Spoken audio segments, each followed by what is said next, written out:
Well, England expects, and it was a 12:30 kickoff BST that saw our best performance so far, Alvin, when we got past the Argentinians. The climate, obviously, in Denmark and England, by and large, the same. Do you think it's going to have an effect today? I think it'll allow us to play our best football, Jim. I think it'll also allow Denmark to play their best football. You're asking about the approach to this game. I really hope Eriksson has told England to go for it in the opening 20 minutes, to really put pressure on them and to take the initiative. I think obviously having the kick-off time that later will help them to be able to pressure the game and play at the tempo that we play our best football. Let's hope it all unfolds. Let's hope that's exactly what happens. They got a lousy record, Denmark, against sides from our Isles. Northern Ireland held them twice in the World Cup qualifying campaign, in Copenhagen and at Windsor Park. They've only ever beaten England once, and of course the Republic of Ireland beat them 3-0 in one of the pre-World Cup friendlies and just tore them apart at Lansdowne Road. From that point of view, perhaps there's little to fear, and yet you just think that the Danes, such a well-versed team unit, might be capable of pulling off a shot. On paper, they shouldn't be able to do it. We have better players in almost every area of the pitch, and we just hope that the man in the centre, Marcus Merck, has a good game today. He's best known as being the referee who didn't even book the Deportivo player who broke David Beckham's foot in that horrific challenge at Old Trafford. It was the last time that David Beckham saw it. Well, the Danes love games against England primarily because their solitary victory against us back in 1983 was the day that the Danish football historians say Danish football was reborn. Alan Simonsen scored that day 9 minutes before half-time in a game at Wembley. Morten Olsen, the current Danish coach, played that day. He was the captain and defensive pillar of the mid-80s side. But that is the only time that Denmark have ever beaten England. The Laudrup brothers have been and gone. Now it's very much a young guard. Players who aren't star names, hoping to make themselves star names in this tournament. Off and running, Denmark, red shirts, white shorts, kicking from left to right. And England in their white shirts and blue shorts. Just let the ball roll out of play, and it's going to be the first free kick of the game, taken by Danny Mills, across the edge of the penalty area for Sol Campbell. So important, the start of this game. 2 of the 3 games that England have played so far, they have started poorly, and they have to make sure that they don't invite extra pressure on themselves by doing that again today. Long ball forward from Sol Campbell, and it's shepherded by Martin Larsson, the AC Milan defender, back to Tommy Sorensen of Sunderland, who recovered from the broken nose that saw him sidelined for some of the season. Sorensen, such a good goalkeeper and one of the most highly rated, not just in the Premiership, but in the world these days. Long ball forward from him. Headed on by Gronkiar, but well away from Evisand and out of play for a throw, which should be taken by England towards the edge of their own penalty area by Danny Mills. Still only his 6th start for England today, Danny Mills, but he's been ever present so far in this tournament. Scholes just dispossessed in the midfield. Gravison and Tofting, the 2 dogs of war, how Joe Royle would have loved them in the Everton side of the mid-90s.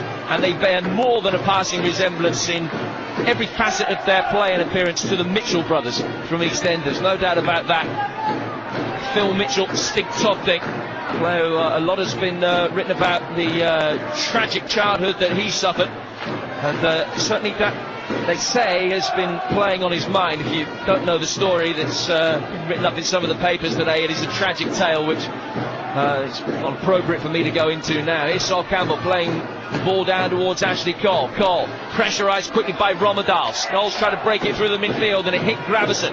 And now the ball comes down on the right-hand side of the midfield to Stig Tofting. Right-footed ball in from him, swung very deep, and it was a poor cross which David Seaman could collect on the right-hand side of his 6-yard box. Ponytail flapping in the breeze with 2 minutes gone at 0-0. An important aspect of our game today, and our approach will be get Paul Scholes on the ball as much as possible. In the opening couple of minutes there, Paul Scholes has tried to play his way into the game. He's come short really to collect short balls off Campbell and Ferdinand, and that man Tofting is going all the way with him. He's going to make it extremely difficult for him to receive any balls today, Paul Scholes. This is TalkSport's unofficial coverage of Denmark versus England. Coverage brought to you courtesy of our Pioneer television monitors and not from the stadium, thanks to empiredirect.co.uk. The background sound comes from our studios and from the stadium.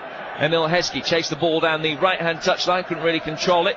And it's a goal kick which will be taken by Thomas Sorensen. Heskey looking at him during the national anthems, again looked very nervous. He's got the weight of the world on his shoulders at the moment. Just needs a goal. He needs a big performance as well. Maybe not so much a goal, but he needs to play well alongside Michael Owen. He needs to hold the ball up, bring people into play, win balls in the air, and he needs Michael Owen to get a goal just as much as himself, because then at least people will start to see that they are a partnership. Started well against Nigeria, fell off rapidly, Emil Heskey, and was widely criticised for his performance. The Danes in possession again, deep inside their own half with Thomas Helvey. Helvey, another one of the AC Milan players who was an ever-present in the last World Cup campaign for them 4 years ago, where Denmark got to the quarters. And I remember saying at the time that betting on Denmark to beat Brazil in that game in Nantes was like putting £5 notes on the fire. They were a goal up inside 70 seconds of that game. It hasn't been such a cultured start for them, and they've made the first real error. Larson heading the ball past Sorensen, and a play for an England corner. Well, if it never starts in the first 3 or 4 minutes, isn't it, Jim? You know, nobody wants to take any chances, and I think that's an example of it there. An easy ball for Larson to deal with. Tried to knock it back to his keeper with his head, and it's gone out there for a corner. First real chance for England. Had to put some pressure on Denmark. What we will give for an early goal. Both our goals so far in this tournament have come from set pieces. One a penalty, the other a David Beckham left wing corner, and that's what we've got now. And he swings in, his splash bolts go up deep towards the back post. Sorensen lost it. It's over the line. England are ahead inside 4 minutes of the game. Another deep David Beckham corner, and Rio Ferdinand sets up the possibility of a Samba quarter-final. The boy Rio, it could be the men from Rio that we're facing next. 1-0 to England with 5 minutes gone. What was he doing, Sorensen? He lost the flight completely. And really, it's an own goal by Sorensen. Surely a long ball played in. He comforted Sorensen, missed the flight of it. Rio got a good contact on it, just tried to knock it across the face of the goal. He still looked like he had it, Sorensen. He caught it, it's gone over the line, and really, that's a dreadful mistake by the Danish goalkeeper. They give us a great start. Well, he's punched it in. This is TalkSport's unofficial coverage of Denmark-England, coverage brought to you courtesy of our Pioneer television monitors and not from the stadium, thanks to empiredirect.co.uk. The background sound comes from our studios and not from the stadium, and we're ahead inside the opening 5 minutes. What a great start though, Jim. I mean, you couldn't have envisaged anything happening really. That's all down to Larson giving us a needless corner, a lovely flighted free kick, and it was the free kick and the trajectory and the pace that it was hit in that I think caught Sorensen off his guard. And really, having said that, once he'd made the first misjudgment, he followed it up with a second one. He should have actually got hold of that ball as it was headed across the goal by Rio Ferdinand. Well, we said we needed the perfect start, and Thomas Sorensen has given it to us. Ferdinand at the far post with a header, and Sorensen falling backwards towards his line has tried to catch the ball, and all he succeeded in doing is pushing it in, and it only rolled over the line by a couple of feet, but that was enough. It was then half cleared, and Heskey whacked it into the net, but the damage had been done to Denmark, and they've got a player down receiving treatment at the moment, Thomas Helvey, who's getting some medical treatment as he tried to stop the ball going over the line. Just collided, I think, with Rio Ferdinand perhaps, but the Danish right back is down, and this has been a dreadful start for the Scandies and a fantastic start for us. Denmark 0, England 1. It's everything that you could possibly have wished for. Well, it's a great start. What we have to do now is build on that, not let Denmark back into the game. They are a terrifically gifted side in terms of defence, and they've got the areas and the wider areas especially that they've got a real threat. We have got that start, but I think that they were claiming they had gone over the line. Seeing the replays, it had definitely gone over the line. And anyway, Emil Heskey just whacked the ball into the net, didn't he, as he come back to him, so it would have been a goal anyway. Great start. Let's build on it now, boys. Well, the Danes have had to make a change, and Kasper Bergeland has come on to replace Thomas Helvey. So just when they thought it couldn't get any worse, a goal down, they've already lost one of their members of their back four. As Ashley Cole swings the ball in far too deep that time, and it'll be shepherded out of play for a Danish throw by Gronk on the far touchline. Berger, more of a midfielder really rather than a full-back. He's a 21-year-old on the books of PSV. He only broke into their first team this season, so very inexperienced. Bergeland winning just his 4th cap today. So the Danes, a player down and a goal down. Bergeland on to replace the stricken Thomas Helvey, who's being led away from the playing area now on a stretcher with hands above his head. 7.5 gone. Don't forget, you can win £1,000 just by listening to TalkSport's unofficial World Cup coverage of Denmark against England.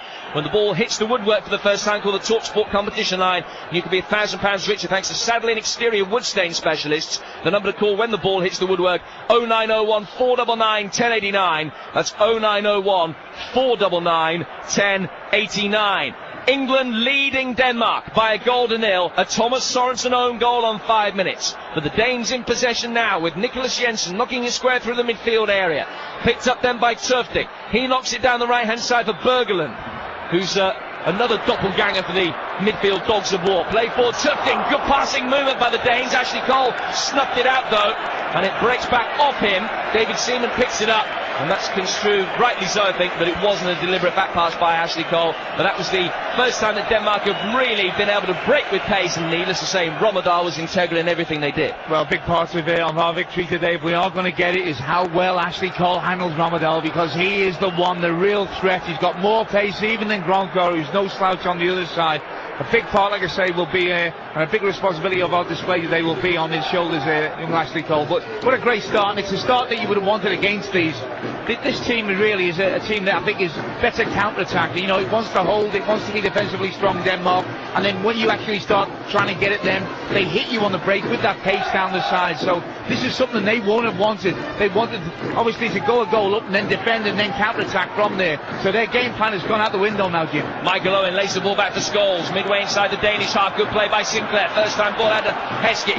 Heskey trying to run at last and just pulls the ball back towards Trevor Sinclair again. Right footed low in towards the thing on the edge of the area where Beckham crops up the inside left channel. Tips it over the top. Owen just couldn't quite reach it. He was stretching, and Nicholas Jensen was marshalling him. And on the stretch, just got the toe end of his right foot to it, but knocked it into the ground, and Sorensen not even could push that one into his own net. It was comfortable for him. We're playing some good stuff, aren't we, Jim? There's no doubt about it. You know, on this left-hand side, Trevor Sinclair's looked very lively. Good ball in from him. David Beckham had come in field just on the edge of the box centrally, cut inside and then dinked a lovely little ball over the last defender. He was alive to it, Michael Owen, but just maybe a slight too much weight on it and couldn't get any real connection on the ball to take it to goal. But 10 minutes gone. You're listening to TalkSport's unofficial coverage of Denmark-England, supported by the Nationwide Building Society, proud sponsor of the England team. The Danes in possession with Ebbe Sand, right-footed ball inside the penalty area. Comes off Rommedahl, he kept it on the left-hand touchline by Gronkjaer. Not quite.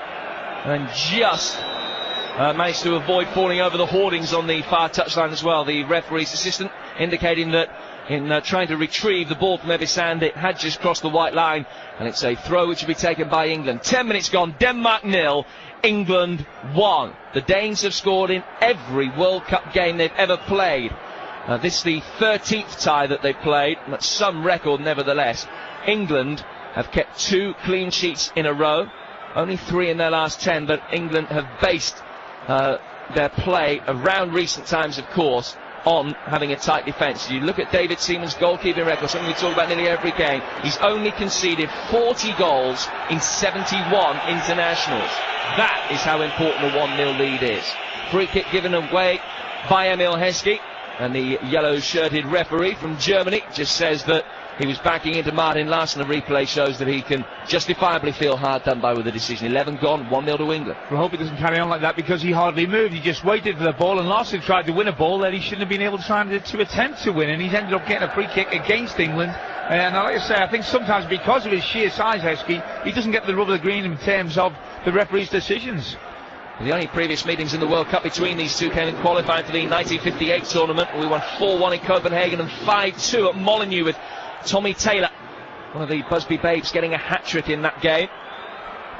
The last time we played, we beat Denmark 1-0 in a friendly at Wembley some years ago. David Platt scored the goal, and David Seaman played, the only survivor from either side in that game, and he was winning just his 4th cap. Today his 72nd. England leading by the same scoreline, 1-0, but on the back foot as Gronkjaer brings it forward from the left-hand side and bent the ball in behind the English back line.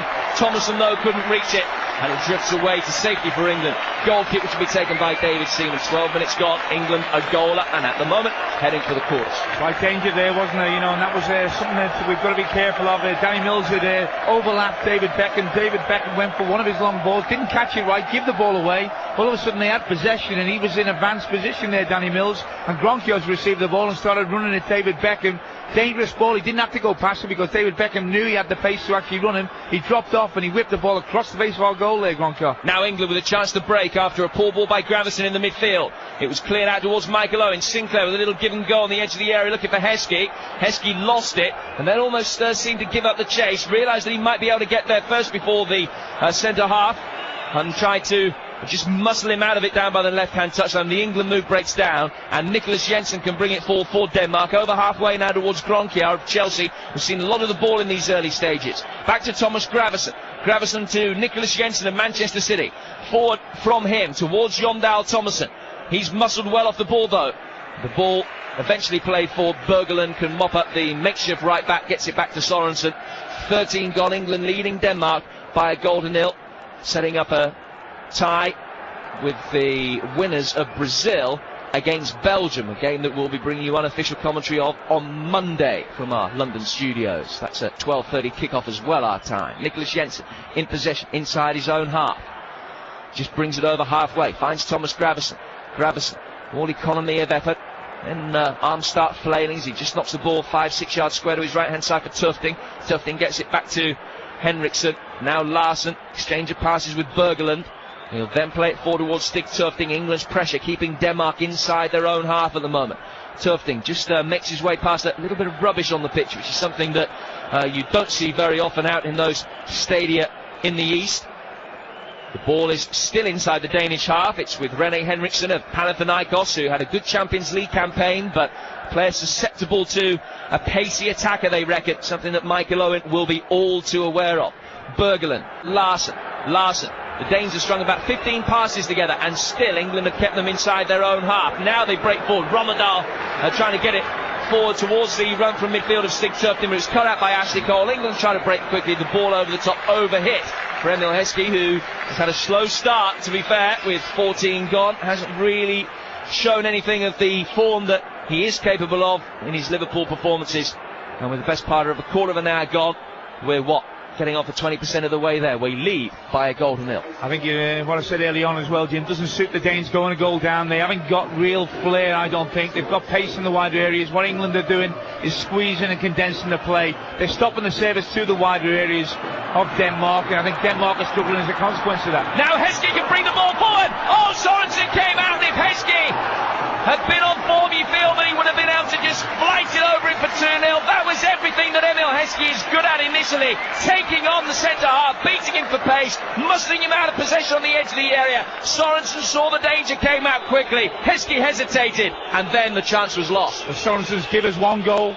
He certainly stopped another one, a certain one there, and that is encouraging for England. Larsen it was who was outpaced by Heskey. He had no right to win that race. He got there before him, and as Sorensen come out, he narrowed the angle. He tried to just dink it over the top of him. When Sorensen was too good, he actually got a good connection, a good block on the ball. But if we can actually keep knocking that ball over the top of that back four of Denmark, you'd have to fancy Owen and Heskey to get some joy from it.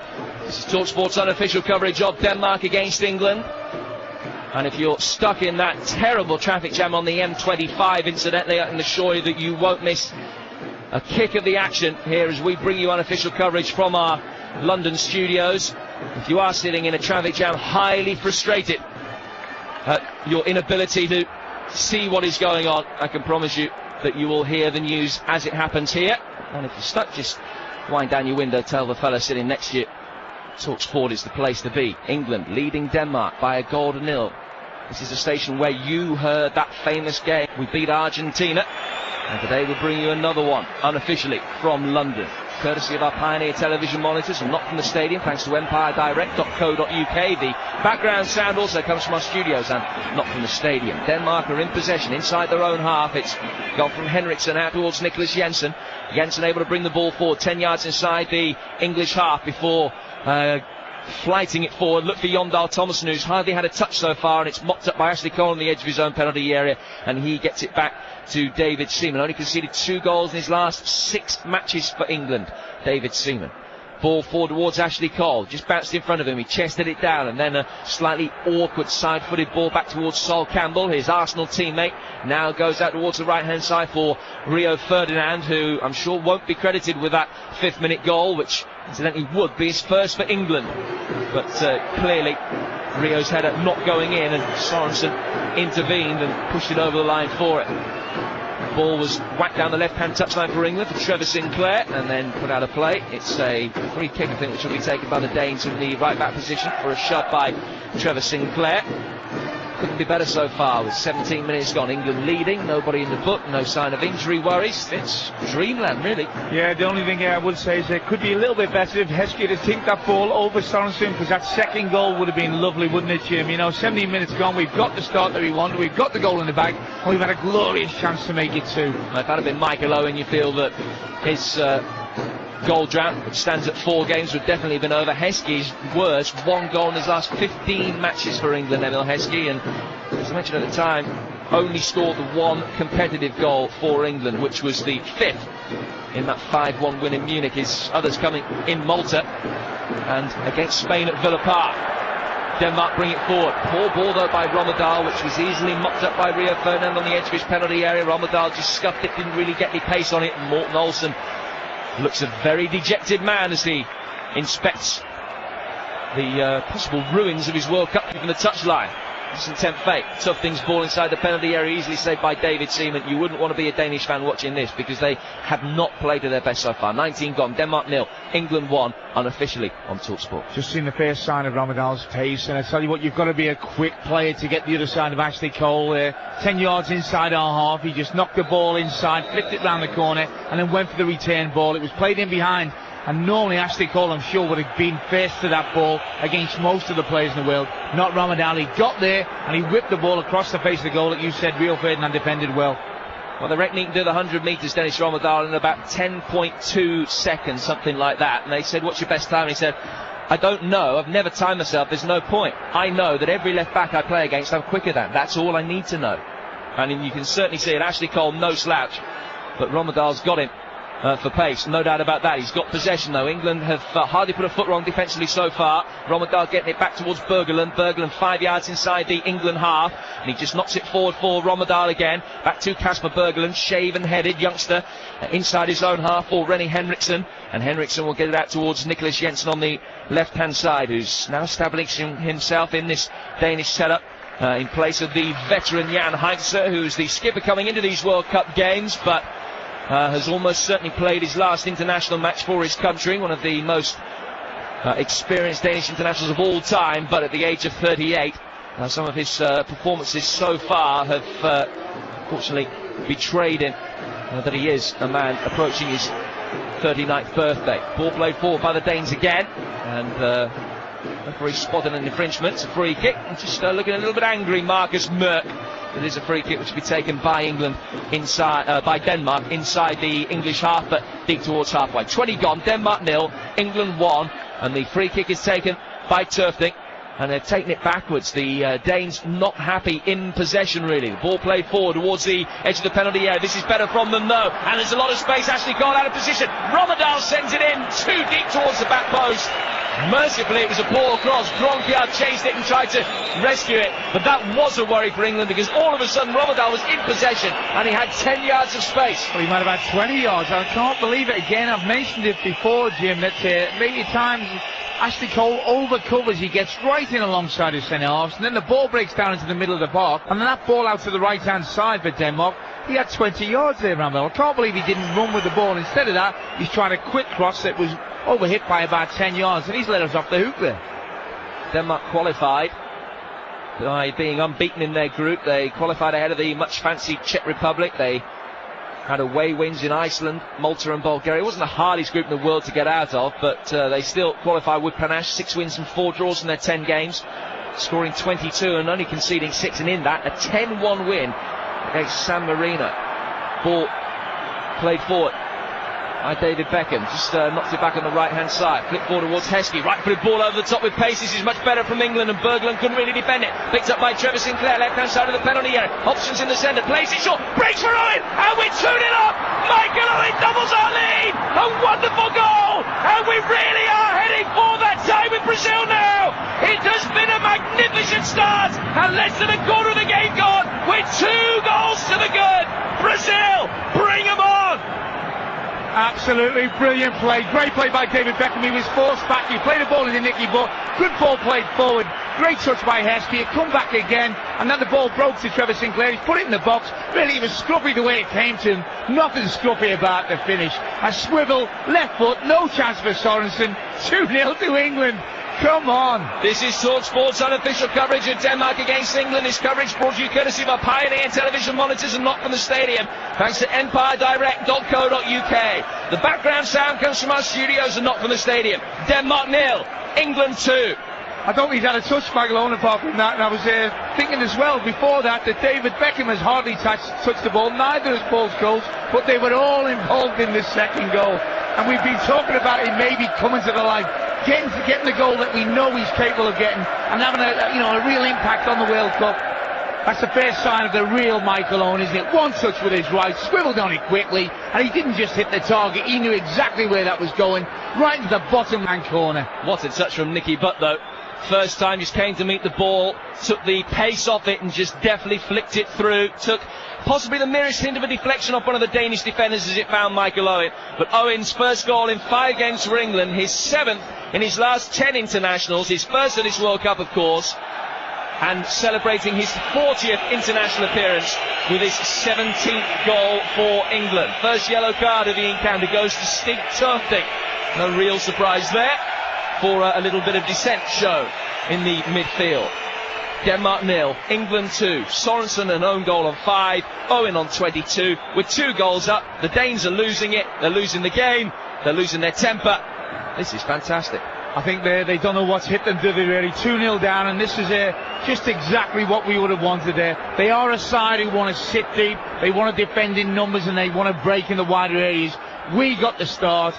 A mistake by Sorensen has given us the start, and now they've got to chase the game. And the more they have to chase the game, the more brittle they look at the back, and we've punished them there again with Michael Owen.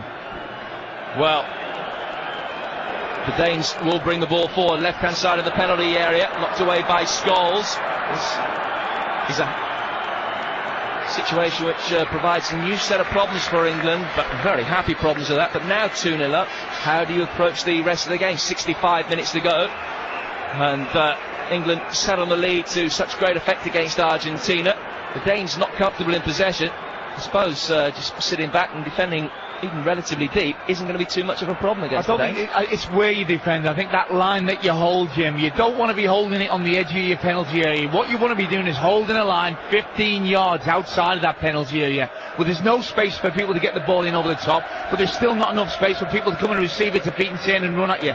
That's the secret of what they do now, but also finding out the time to actually look and get the third goal, because the third goal is the one that kills the game. They get 1 goal, Denmark, they're back in it, it puts us on the back foot, and it really will be game on once again. The third goal will definitely kill them, and we've got to get the balance between the two. Jondal Thomason on a through ball from Henriksen, cut out on the left-hand side of the penalty area by Sol Campbell, and then we've even won a throw after a poor touch in that midfield area. It goes out of play for a throw, which will be taken on the far side by Danny Mills. Well, the previous biggest game between ourselves and the Danes was the opener in the 1992 Euro Championships 10 years ago, almost to the day.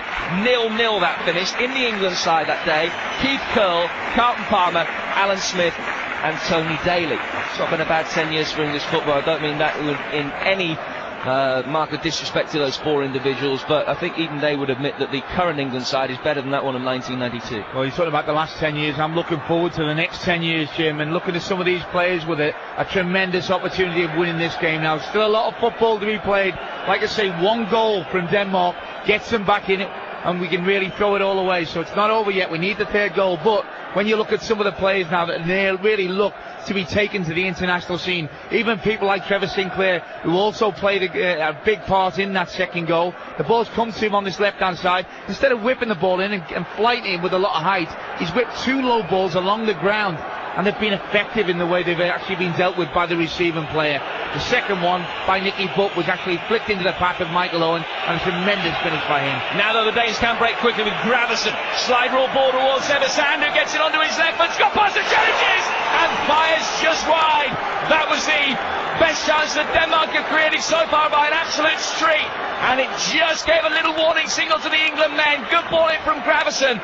And Ebisan turned past the initial challenge from Sol Campbell, then drove it low towards the bottom right-hand corner of the net. Seaman at full stretch might just have been beaten, but it went wide. Well, we've talked about the class that they've got in the wider areas, but I'm sure Sand is somebody that many European managers would like to have in their club sides, and he showed it, real quality there. Good ball through to him, he stuck the ball on his right foot, cut inside Sol Campbell. Rio Ferdinand has come across, he's cut across him, and then looked like he'd done everything right in putting the ball down low to Seaman's left.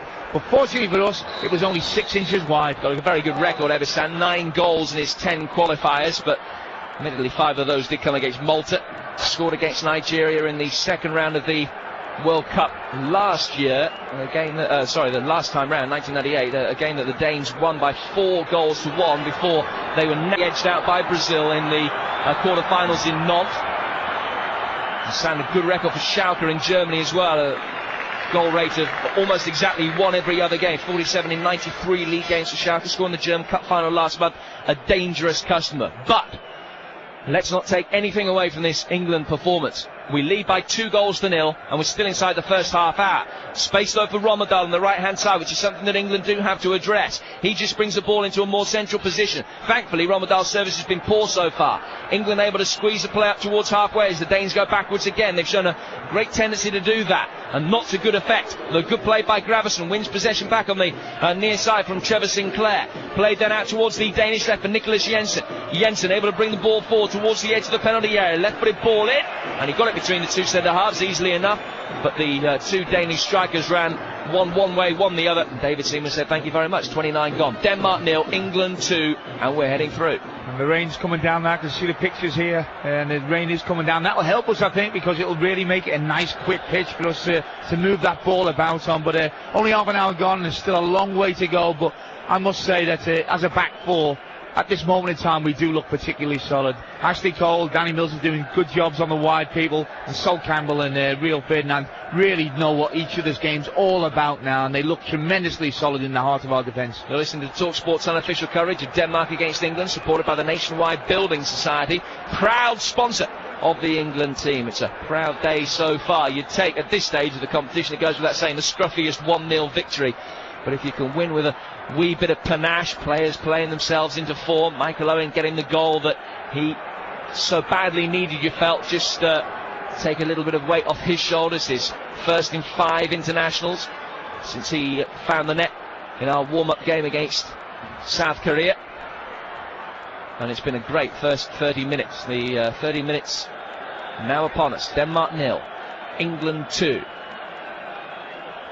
Ball play forward by Sorensen, outside penalty area.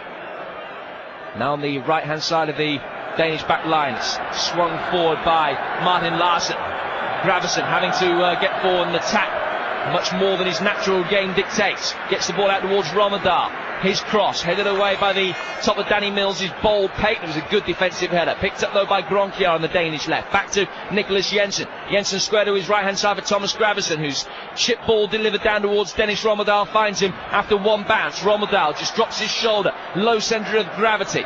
Shirt outside his shorts in typical winger's style and just move the ball across the midfield line again. Now Nicholas Jensen has it. Ball in towards the edge of the area. Rio Ferdinand's able to step up from the defensive line and get that one away. And Nicky Butt, the incisive touch from Michael Owen's goal, just gets it forward towards Emil Heskey. Heskey, though, has been poor so far, and again couldn't really make anything of that. The Danes will win it back. They probably had the majority of possession, certainly in the last 8-9 minutes since they went 2-0 down. Here's their substitute, Kasper Bergelen.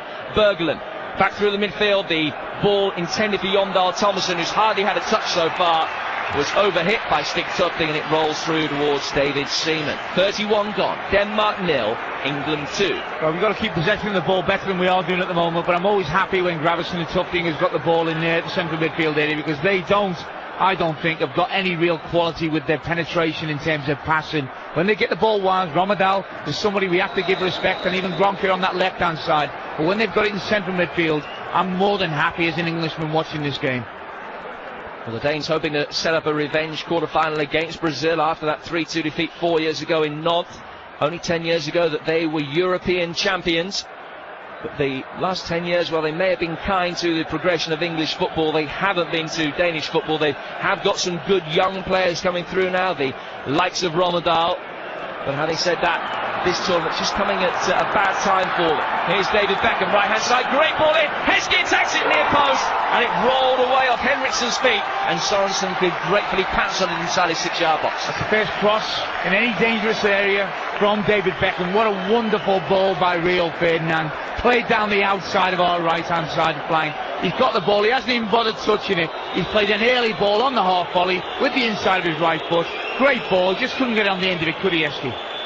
Referee allows an advantage to be played after a foul on Thomason in the Danish midfield. Right-footed ball chipped down towards Kasper Berglund. Berglund will control it on his right foot and then brings it down. A little bit of juggling. Gets it past Sinclair by knocking it square towards Thomas Gravesen. Gravesen, whose first international goals came within about 5 minutes of each other. Terrific long-range strike against Iceland, followed by another goal in the same game.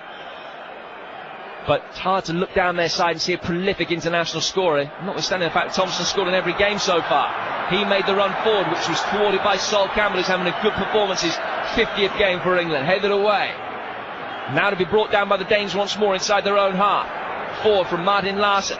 In towards Thomas Gravesen. Gravesen rolls it across the halfway line towards Berglund. Berglund will get it forward. Tuffed in with a first time ball. Ramadan tries to take on Ashley Cole. Nudged it one side of him, tried to run the other. Cole did well to recover. The newly shaven-headed Arsenal defender gets it back to David Seaman, who's anything but. And his ball forward into halfway will be picked up by the Danes once more. Still they're having the possession.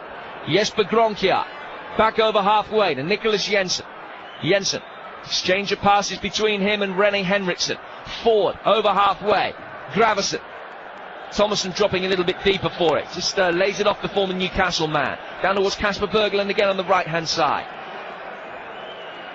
Chipped in towards the edge of the penalty area. Chested down though by Sol Campbell. And again, England can't really do anything with it. As soon as Campbell had it, he had a little bit of time. Could have tried to find a man, just whacked it to safety and it came straight back. It hasn't been the world's greatest 10 minutes for England since we went 2-0 up, but he'd rather have a poor 10 minutes and be 2-0 up than be the Danes. I always say it's a poor 10 minutes. It's not defensively, is it, Jim? It's just really offensively. We're not keeping the ball. We're not giving any service into Heskey or Owen, and they are taking their control off possession. But having said that, they don't look dangerous. They've only had one moment, really, when they broke after we committed too many people forward, and then Sands showed a flash of maybe his quality. Apart from that, they've been poor, I think, Denmark. England, 2 goals for the good. Trevor Sinclair, who had a big part to play in that second goal, just tries to get forward. And it's a free kick which will be taken by the Danes. Just wonder, with right back Thomas Helvey off the pitch injured for Denmark, and Berglund, the midfielder, on to replace him as a makeshift right back, how much effect that had as Sinclair found himself a little bit of space in that area to get the ball across for England's second goal. Not that it matters. Sorensen with their own goal on 5. Owen on 22. Denmark 0, England 2, and the pictures show the rain coming down with increased ferocity. Apparently it's even a little bit of hail in there. Our man out there in Nagata tells us. David Seaman to take this free kick. This is TalkSport's unofficial coverage of Denmark-England, brought to you courtesy of our Pioneer television monitors and not from the stadium, thanks to empiredirect.co.uk. The background sound comes from our studios and not from the stadium. The ball headed out of play. It's a throw which will be taken by the Danes midway inside their own half in the final 10 minutes of the first 45 minutes, which has been very, very good for England. 2 up. Very good. 2-0 up, and the goal for Michael Owen, I think the scorer is a big plus for us as well. That'll do Michael Owen the power of good, because the pressure that young man's got on his shoulders every time he goes 2 or 3 games without a goal grows and grows. He's able to live with it, but now he's got the goal, he'll feel a lot better in himself. Nicholas Jensen inside his own half. Chip ball down towards Dennis Ramadan on the right hand side, and again he tries just to get past Ashley Cole without a great deal of subtlety. Brings it down, almost shows him the eyes, shows him exactly what he's going to do with it. Whacks it one side, and Cole cut it out, and England this time win a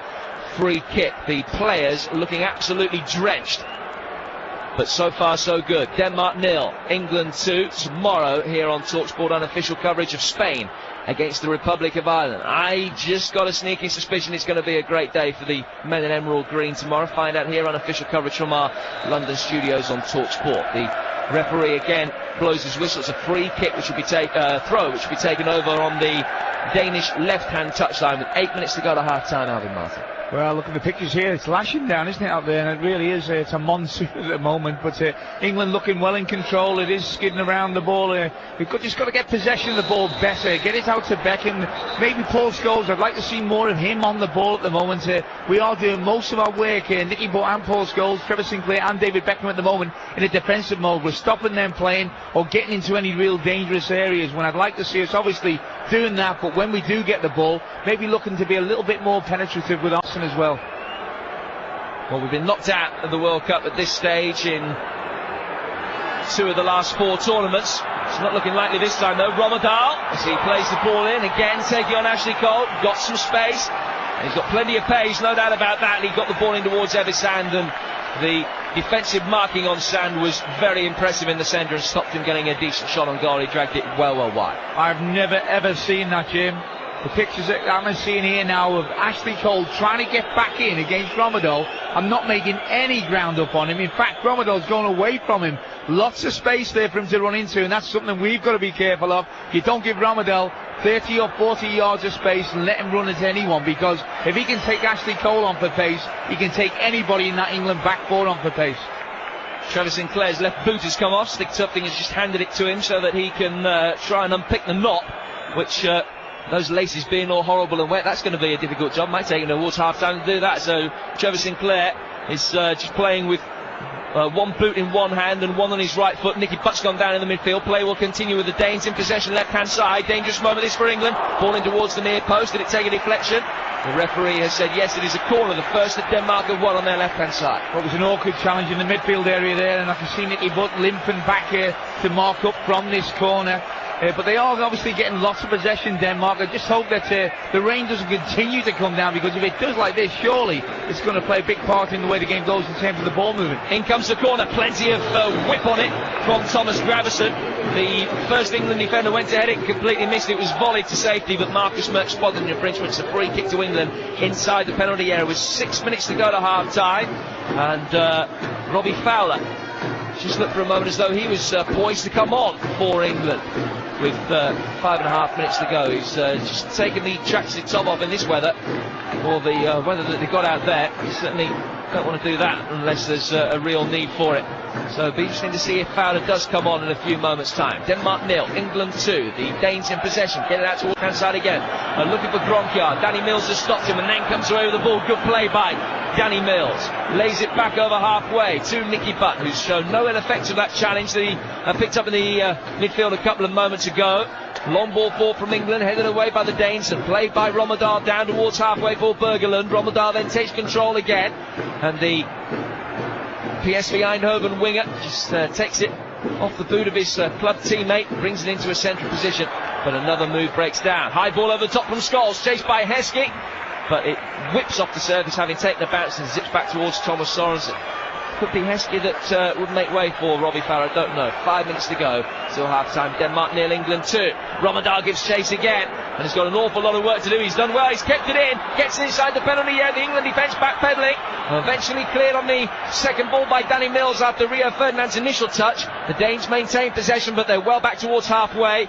Bergeland's ball hit far too hard for Gravesen, but he managed to deflect it into the path of Nicholas Jensen on the left hand side. Jensen plays it forward at the inside left channel, then laid by Thomason out towards Gronkjaer. Gronkjaer onto his right boot, just a flick ball towards the bottom left hand corner of the area, and Rio Ferdinand's been done inside the penalty area. Thomason tries to put it back across. Sinclair just on the hard body manages to scuff it away. Rio Ferdinand's first mistake of the tournament, right hand side of the penalty area. Still Denmark have it. Romadal tries to get the ball in, and all they've got to show for that is a throw. Well, he got tricked in on that left hand side of the penalty area, and all of a sudden he threw on the byline. They couldn't pick a red shirt out in there, thankfully, and there was good defending again by Trevor Sinclair, Ashley Cole and Sol Campbell, all marking up there after Rio's mistake. Turpik with the throw into the midfield for Bergeland, and again when they pick up possession, a number of times Denmark have hurriedly played the ball back behind square, which suits England game, able to push out and harry, but again it's pinged forward towards Romadal, who had space and time to control it. The quality of passing from Denmark has been impressive in getting the ball particularly out towards Romadal. They've hit him much more often than not. Bergeland back into the midfield, and here's Rennie Henriksen for Denmark. I'd like to see half time come now. Must be starting to lose our way slightly in terms of what we're actually trying to achieve. We've got to 2-goal start. We're starting to mark a little deeper. There's a little bit more space starting to creep into the wider areas. Kroenke's getting a lot more of the ball. Ramadan is starting to book crosses into our box, and I'm sure Eriksson will want to get them into the dressing room, calm them down, say, right now, this is what we're going to do. We're 2-0 up. We're going to hold our defensive line here, but when we've got the ball, we must be better with it. We can actually hit them and get that third goal, but we've got to be more composed and think about what we're trying to do when we actually break down attacks. Well, Jesper Kroenke was just feeling his left knee there. Did have major knee surgery in the autumn, of course. He was once described by his boss at Ajax, Co-Adriaanse, as being so weak he could get injured lifting a glass of milk. He's injury prone, to put it mildly, Jesper Kroenke, but is going to be able to continue. They've got a natural replacement for him, Martin Jönsson, the Udinese winger, who scored that early goal against Brazil in the quarter-finals of the last World Cup. But as things stand at the moment, they won't be having a quarter-final against Brazil in this World Cup. Denmark 0, England 2. The Danes in possession, inside the England half, back towards Kasper Bergelen. Bergelen down towards the right-hand side for Dennis Rommedahl. Rommedahl tries to get it past Ashley Cole, laid back by England's Trevor Sinclair, and they're able to take control of the midfield again with Scholes finding Button, then getting a quick return. Then he just dallied on it a little bit, Paul Scholes, and chipped it inch perfect over halfway to Trevor Sinclair. Owen drops deep. Sinclair then plays a long one over the top for Emil Heskey, but he was caught offside. 90 seconds to go to the break. It's Denmark 0, England 2. Unofficial coverage brought to you from our TV monitors here in London on TalkSport. Right hand side, Kasper Bergelen knocks the ball square to his left. Gravesen receives it from Tufting. Possession, Denmark more than 60% of the possession so far, but for all of that, only one shot that's worried David Seaman. Yeah, I think that's down to the defensive line that we've held, well organised. Like I say, I'd like to see us playing a little bit better with the ball. Now Heskey with a chance for 3-0! Brilliant goal! Emil Heskey drives it with pace past Sorensen into the bottom right-hand corner. What a sensational first half for England! Denmark 0, England 3, and this World Cup, as wide open as it is there for the taking for Sven's men. Even Emil Heskey's in on the act now. The word that comes to mind is impressive, mightily impressive at that as well. It was a ball that wasn't dealt with for them. The ball's actually been thrown in. It's dropped to David Beckham. He picked out a lovely, easy ball, but it had the right weight on it. He was saying, Emil, keep that ball down and hit the target. Well, he kept it down. He went for power, and I think Sorensen will be a bit disappointed. He hasn't done better with that again. It's down low to his left. He should have actually stopped it. The power, I think, surprised him, and the actual pitch has helped the pace of the ball go past him. This is TalkSport's unofficial coverage of Denmark-England, brought to you courtesy of our Pioneer television monitors and not from the stadium, thanks to empiredirect.co.uk. The background sound comes from our studios and not from the stadium, and we are 3-0 up before half-time. 2 minutes ago I was saying I'd be happy to go in 2-0 up so we can sit them down and talk about what they're going to do in the second half. Now he won't be bothered. The third goal was the one. That's the important goal anyone wants to get.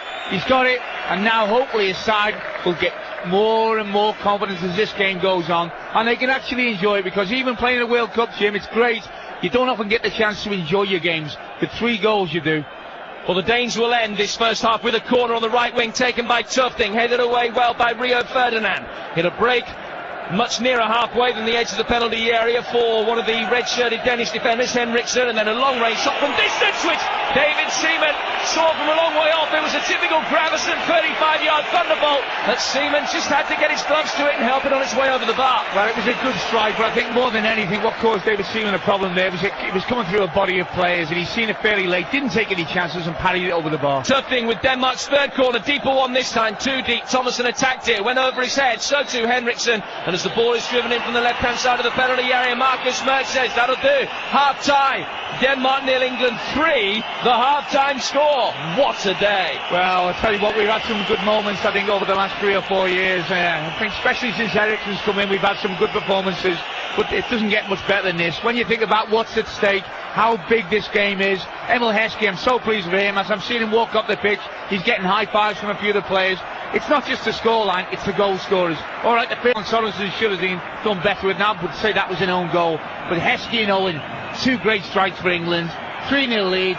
You couldn't have asked for any more from that team in the first 45 minutes. Neither has been particularly on top of his game during the 3 matches been played in World Cup 2002 so far, but both have scored in this one.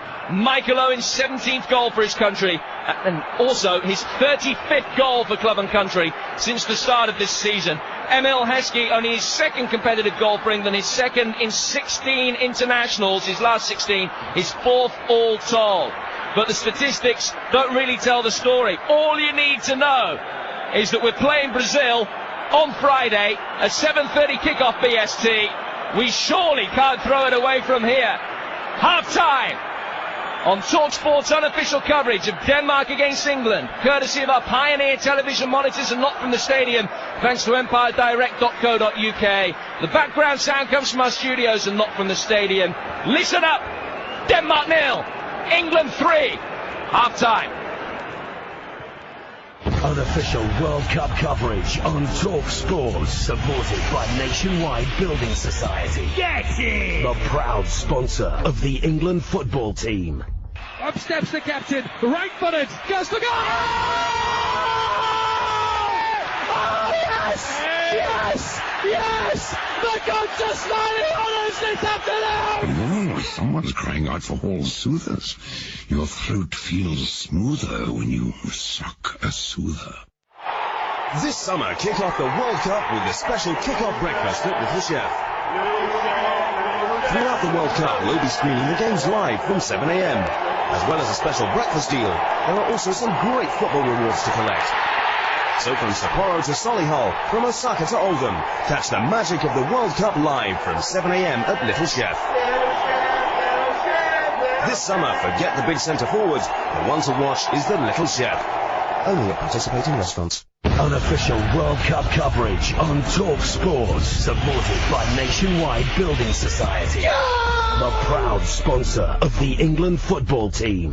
Football First World Cup 2002 on TalkSport. David Beckham left wing corner, and that's what we've got now. And he swings it in, splash bobs go up, near towards the post. Sorensen lost it, it's over the line. England are ahead, inside 4 minutes of the game. Another deep David Beckham corner, and Rio Ferdinand sets up the possibility of a Samba quarter-final.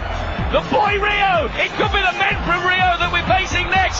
1-0 to England with 5 minutes gone. Trevor Sinclair, left-hand side of the penalty area. Options in the centre, plays it short, breaks for Owen, and we're 2-0 up. Michael Owen doubles our lead. A wonderful goal, and we really are heading for that tie with Brazil now. It has been a magnificent start, and less than a quarter of the game gone with 2 goals to the good. Brazil, bring them on. Now Heskey with a chance for 3-0. Brilliant goal! Emil Heskey drives it with pace past Sorensen into the bottom right-hand corner. What a sensational first half for England! Denmark 0, England 3, and this World Cup, as wide open as it is there for the taking for Sven's men. Even Emil Heskey's in on the act now. Football First with Jim Proudfoot and Alvin Martin. Pinch me, I might be dreaming. Denmark 0, England 3 at half-time. You and I were having a chat this morning as we had our customary coffee about Thomas Sorensen, and I was saying I think he's one of the best goalkeepers in the world at the moment. Well, he's punched one into his net, and he should surely have kept that Heskey shot out. He got both hands to it, and it slipped under his left armpit and in. I'm happy to be proved wrong. Sorensen, if that had been David Seaman, we might only have been 1-0. I think you can't explain certain things that happen to you as a pro, Jim. You really can't. On a certain day, you know, you'll look at the tape and you'll think, what on earth was I doing? Why didn't I get both hands on that? It is a difficult service for the goalkeepers. I think any shot hit now, the water's on the ball is going to be a problem to deal with. But he knows, with Rio's header, he should have held on to it. And he would also know with the third goal with Emil Heskey, although Emil hit it very well, he should have got both hands on it, and he should have at least parried it away from the goal. Well, let's get all the half-time odds now on Blue SQ. The pundit's choice on TalkSport with BlueSQ.com. Online and telephone betting 0800 587 0200. Our gambling guru Ed Pownell's on the line. Ed, you've done your money by half-time, but I'm delighted to say it's because we've been even better than you thought. Well, exactly. I went for 2-0 and we're already 3-0 up, so that's fantastic. You can get 1 for 16 if you want it, England, or 25 Denmark. I think on the handicap at the moment we're betting now, it's so big. Denmark with 3-goal lead at 13-8, and England -3 goals at 13-8. I think I'm going to back England on the handicap -3 to get some more. I don't see why we wouldn't bring some fresh legs on and have some fun. What does it mean in terms of the market for the World Cup as a whole? Presumably there's no change as yet. Is the betting on England suspended until full time in this game, or can punters still get a shade of 11-2 now? There won't be any 11-2 now, and you won't see it ever again, I don't think, to be honest. I mean, if it's 3-0 or 4-0 or better, I mean, we've got to go just behind Brazil as second favourites, I would say. I mean, this is emphatic stuff. Germany only just got away with it, so they'll drift. And England will be, as I say, second favourites. Okay, Ed, thank you very much. More from Ed later on here on TalkSport. Let's go up to Liverpool now and catch up with a couple of the members of that great Everton side of the 80s and 90s. Gary Stevens and Ian Snowden speaking to us from the Coubertin's bar in Liverpool. Hello, fellas. Good afternoon. Gary, first, can you believe what you're watching? It's absolutely sensational. It's fantastic. It certainly is, yeah. 3-0 up at half-time. You'd expect the game to be all over with, but we've seen already Senegal almost all the way through goal league, but we're too strong defensively to do that. Ramadali, Siko was quick, you were very quick. Tell you what, Ramadali's quicker than both of you. I think so. It's been a tremendous tussle down there on Denmark's right. At the moment, you've got to say that Ramadal's probably winning that particular battle, but at the end of the day, winning the war 3-0. Fantastic. Ian, what about the two central midfield players, Nicky Butt and Paul Scholes? Most of what they've done today has been defensive, hasn't it? We've given them possession of the ball, really, but we've never looked like they can find a way through us. I said in our commentary here that maybe central midfield is not where they've got to kill a ball. Gravison and Tufton are workman-like, aren't they? But they haven't got the guile, maybe, to supply anything through for the forwards. Yeah, that's right. They've just sat back, really, England, because they know that Denmark, they've had a lot of possession, but they've not really, as you said, they've not really hit the killer ball or anything. And I don't think they can frighten us in that department. So I think it's important that when we do get the ball, we keep it a little bit better. But this is beyond our wildest dreams. 3-0 at half-time. I don't think nobody in England expected this. What about the second half? Obviously, you've got the 3 goals. You want to obviously be able to enjoy your football now. It's important that they start off the second half in the right vein and take the game to Denmark, start off brightly. What do you think Eriksson will be saying to him in the team talk at half-time? Well, I think he'll be saying the first 10-15 minutes, just keep solid, just keep rigid 4-4-2. Don't let them break you down in any way, shape or form. And it'll be a comfortable victory. But it's important, the first 10 or 15 minutes, just stay solid and don't give him a sniff of goal. Thanks, fellas. Thanks for your thoughts. Gary Stevens and Ian Snodding, 2 Everton greats, telling you what they made of the first 45 minutes. Denmark 0, England 3. England's cricketers in action as well, hoping to try and replicate the magnificence of the football team. Jeff Boycott, what's the latest? England had a good morning. They scored 51 runs. Play started an hour late. They had to dry up all the outfield and everything. They lost 1 wicket. Alex Tudor driving, caught at second slip to the left arm of Vars. He made a squeaky sort of 19. And then basically it's been Alex Stewart, who's gone on to make 78 not out. Played some handsome shots today, a lot better than he did yesterday. Giles is 16 not out, and we're still doing well now, 428 for 7. OK, thanks, Jeff. 428 for 7, England. And England 3 up against Denmark. The second half from our London studios coming next on TalkSport. Dare you tune away now. It's party time. Unofficial World Cup coverage on TalkSport, supported by Nationwide Building Society, the proud sponsor of the England football team. There's something I've been meaning to talk to you about, old gal. Really? Yes. The fact is, we need to make some economies, and it occurred to me that if you could learn to cook, we could do without the maid. I see. Well, yes, perhaps we could. Oh, excellent. I thought you'd be upset, sweetie. No, it's a good idea. And I think we could make even greater economies. If you could learn how to make love, we could do without the chauffeur.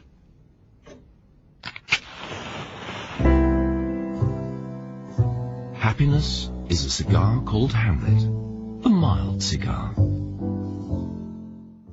Up steps the captain, right-footed, just the goal! Oh, yes! Yes! Yes! The gods are smiling on us this afternoon! Oh, someone's crying out for Hall Soothers. Your throat feels smoother when you suck a soother. Unofficial World Cup coverage on TalkSport. Supported by Nationwide Building Society. The proud sponsor of the England football team. Full unofficial coverage of World Cup 2002 on TalkSport. Alvin's just said to me, when was the last time England were 3-0 up in a game in the World Cup? So I had a look, and it was the one World Cup game you played in, wasn't it? Nice of you to throw that in. I think what is important is that nil stays intact, Jim. You know, in the second half, you don't want to let them get back into the game. If they get one goal, I think obviously it's still a mountain for them to climb, but it will actually give them a real lift. So it's important that we start off in that first 10 minutes. And if we're to come out with a clean sheet today, whatever, even if we don't add to the scoreline, Heskey and Owen have got their goals. We're through. We can face Brazil in a real magnificent frame of mind. It's been a terrific performance. I think there's an intelligence about the way we play, Jim. You know, I think now we've got two centre halves and two full-backs who are one tight unit. I think possibly keep the ball better than we did in the first half. But you'd have to say that we are a very, very difficult team to play against. Don't forget, you can win £1,000 if the ball hits the woodwork in the second half, thanks to Saddling Woodstain, the exterior woodstain specialists. If it happens, call us on 0901 499 1089. The grand could be yours, 0901 499 1089. Well, if England do end up playing Brazil, and it seems very likely, whoever they end up playing, the quarter-final will be England's 50th World Cup game. This obviously then our 49th. Worth pointing out, we've never scored 4 in the regulation 90 minutes in a World Cup tie that we've played in history. The last time we scored 4, some of the crowd were on the pitch. Also did it in 1954, a 4-4 draw, funnily enough, with Belgium. But Ivor Brodis, the former Carlisle and Newcastle man, got a couple that day back in the first round of the World Cup held in Switzerland some 48 years ago. But if we were to win this 4-0, say, that would be the biggest ever England World Cup victory. What a fillip ahead of the last 8. Well, you know, there's lots of pressure. It's the biggest competition you'll ever play in, and you want to do well, and it can make or break players' reputations. I dare say that Sorensen today will be feeling that. You know, he's had a very good tournament up to this stage, but now everybody, Englishman throughout the rest of his life, will be reminding him of that game, and that's what it can do to you. But it's not very often, as a pro, as an England player, you get the opportunity to totally enjoy 45 minutes of football, and they've got the opportunity to do that. I think the first 5, 7, 8, 10 minutes maybe, if they start off in the right vein, they offer nothing to Denmark. Then gradually, as the half rolls on, they've got a chance of nicking the fourth, and if they do nick the fourth, then obviously it's totally enjoyable. But it can never be set up better than it is for the England players at the moment. That's the one thing about Germany. I know they were decidedly scruffy against Paraguay today. Needed an 88th minute winner from a man born in Switzerland to get them through. But the fact they came into this tournament and everybody was saying, oh, they're not great. But because they beat Saudi Arabia by a cricket score in the first game, they did start believing in themselves, and that is what this can do. Well, self-belief in anything, in any sport, in life is so important. But when you've got, you know, a team of people, then I think self-belief throughout the unit is important, because it's no good having half a unit there functioning, the other half not. But I think that's why it's so important for Heskey and Owen to get on the score sheet today. They were two players that needed a lift, I think, individually. We know that Heskey is a strong character. They've both got the goals, and now hopefully that will get a few people off their back, and I think that's important. One booking in the first half, Stig Tufting of Denmark for Descent. They lost Thomas Helvey in the very early stages in the aftermath of our first goal. Went off through injury, and Kasper Berglund came on to replace him, and has looked a little bit green in that right back role, which he's not used to. England 3 goals up. Thomas Sorensen punching into his own net on 5 minutes. The David Beckham corner headed at the far post by Rio Ferdinand and pushed in by Sorensen.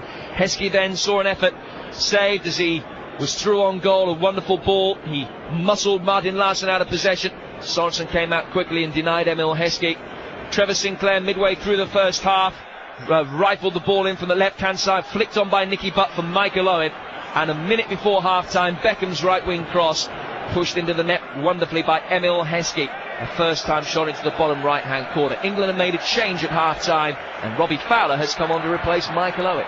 Yeah, I don't know where, what the thinking is behind that. Obviously, Michael's got his goal. Didn't see too much of him apart from getting the goal, did we? Heskey's got his goal, but maybe he feels that Heskey can hold the ball up and bring other people into play. I know what I would be saying to them at half-time. Look, you're 3-0 up. Don't sit back. There's two ways of actually defending. You sit back with a bank of four and a bank of four in that, and you look to contain the opposition. I would be saying to them, look, get at them, squeeze it and condense the play. You've got Campbell and Rio Ferdinand at the back with their pace. Ashley Cole with his and Danny Mills. Squeeze the ball, don't let them get into the wider areas, and look to get the fourth goal. I think it's important in the first 10 minutes that you pressure the ball wherever it is. England, 3 goals to the good. As we wait for the start of the second half, this is TalkSport's unofficial coverage of Denmark against England, brought to you courtesy of our Pioneer television monitors and not from the stadium. Thanks to empiredirect.co.uk, the background sound comes from our studios and not from the stadium. Jim Proudfoot and England's former World Cup defender Alvin Martin talking you through the action, and what good action it's been so far. Denmark 0, England 3. Robbie Fowler coming on, another man who's only scored 1 competitive goal for England. That came against Albania the same week as we stuck 5 past the Germans in Munich. Yet to complete a full 90 minutes under Sven-Göran Eriksson and start any of the 6 friendlies since the World Cup qualifiers finished. But Robbie Fowler, it's 45 minutes today. Marcus Merck has spotted an infringement. The German referee giving a free kick to Denmark, which they will take on the left-hand side. Just about 5 yards in from the left-hand touchline, and similar distance, maybe a little bit more inside the English half. Nicholas Jensen prepares to take it. Left-footed ball forward towards the edge of the penalty area. Drifts over the head of Sol Campbell, who has dealt with the threat of Ebisand and Yondal Thomason well so far, but a defensive miscue has brought Ramadan in right side of the penalty area, pulls him out behind Sand, and then a left-footed shot well over the bar. Shocking effort from Gronkia, but if that had gone in, it could have been game on again. The nerves would have been there. Mercifully, he missed by about 10 yards. Well, Ashley Cole has got a ball on the left-hand side of our penalty area. He's given it to Paul Scholes and said, yeah, Paul, here's have an early touch in the second half. He's tried to give a ball back to him, and you don't take a chance there. He got it nicked off him by Ramadal, and Ramadal has, instead of actually taking on that last defender, has whipped the ball across the edge of the penalty area, and he should have at least kept the ball down, shouldn't he? It was a hard ball to hit with his left foot, but he should have done better there, Gronkia. Yes, but Gronkia missing arguably the best chance that Denmark have created. Eversand had a more difficult effort, much closer to goal in the first half. Here's Emil Heskey on the right hand side. Great ball in! Oh, so nearly 4! Attacked on the edge of the 6-yard box by Robbie Fowler, and Berglund was there just to get a touch on the ball and steer it wide of his own goal for a corner. But when England break forward with pace, the Danes just have no answer to it. Great play by Emil Heskey. He really has forced the issue down that right-hand side and whipped a beautiful ball low and hard across the face of the goal. Good defending there by Dane. Beckham to take the corner on the right-hand side for England. Out comes Sorensen. That was a little bit messy from him. He got the fingers of his right hand to it to push it away, help it on its way, really. Not enough of a touch, and Denmark will pick it up, but over on their right-hand touchline with Ramadan knocking it forward.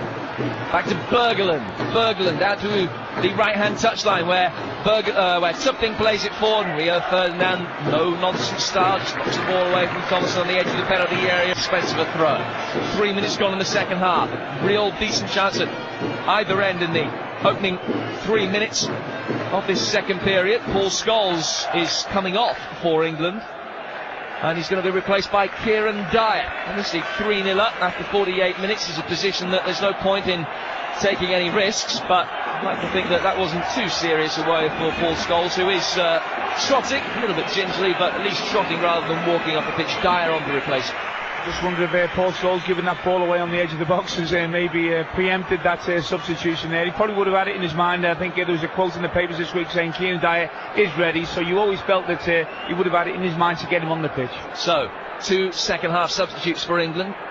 Fowler and Dyer both coming on to make their World Cup debuts. Left hand side of the Danish midfield, Nicholas Jensen just sends a high ball forward, rather than we describe as a fight ball, won by one of the Danes towards the edge of the penalty area, but well cleared by Danny Mills. Out of play for a throw which will be taken by the men in red shirts.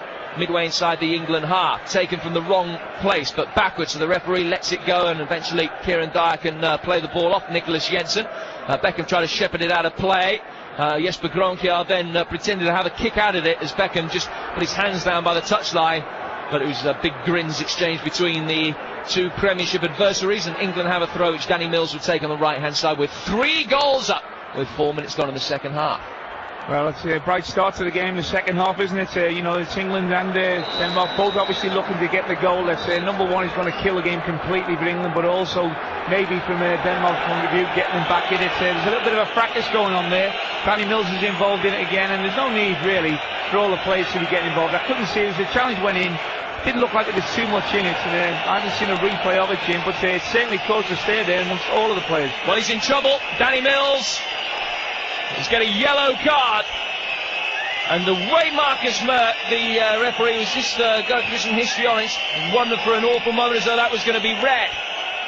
Rennie Henriksen was the player challenged. He got caught very, very late by Gronkjaer, and his natural momentum really took him into Henriksen.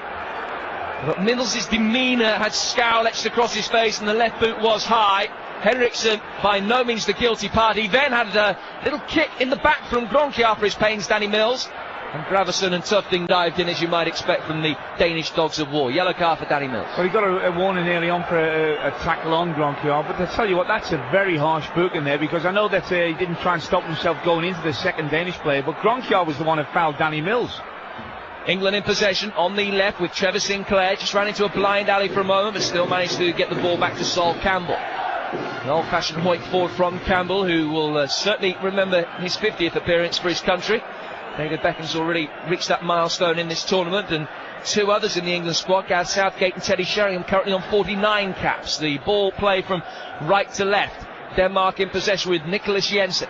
Jensen, midway inside his own half, then another good ball, swept left-footed by the Manchester City wing-back, out towards the right-hand side for Rommedahl. Rommedahl controls it, ball down the right-hand touchline, and Sol Campbell just let Thomas Gravesen commit himself and make the first touch. The barrel-chested Everton midfielder could do nothing but steer it over the line for an England goal kick. 6.5 gone second half, and we're still 3 up. Well, we said before the game that Rommedahl on the right-hand side, Gronkjaer on the left, and maybe Sand up front. Thomason hasn't really had a kick. I think, looking at Sand, he's only had the one effort that he made himself, hasn't he? But I think Ashley Cole, up to this point, has played Rommedahl very well. He hasn't shown him down the line because he's got immense pace, the Danish player, but he has shown him inside, and once he cuts inside, I think he's less of a threat. I think if you show him down the outside, he can take you on for sheer pace and whip balls across the base to goal. So it's an intelligent performance, I think, by Ashley Cole. Long ball forward from the Danish right back, just shepherded by Rio Ferdinand, back towards David Seaman. Remember, this Denmark side, who we're beating 3-0, in their last game, beat the world champions France and knocked them out. We've got Jon Dahl Thomason, who scored 6 in his last 6 internationals, including goals in every game of the World Cup so far. He's hardly had a kick. Take nothing away from this England performance. It hasn't been the most emphatic 3-0 victory you've ever seen so far, but with 7.5 minutes gone in the second half, it has been a very, very mature performance against the side we're expected to beat, which so often is England's Achilles heel. Good defensive header by Mills, thwarted the run of Gravesen, back to David Seaman, and Arsene Wenger in the crowd. Even he, I'm sure, will grudgingly be delighted at the way things are going for England. 8 gone second half, Denmark 0, England 3. And again, we'll try and push forward.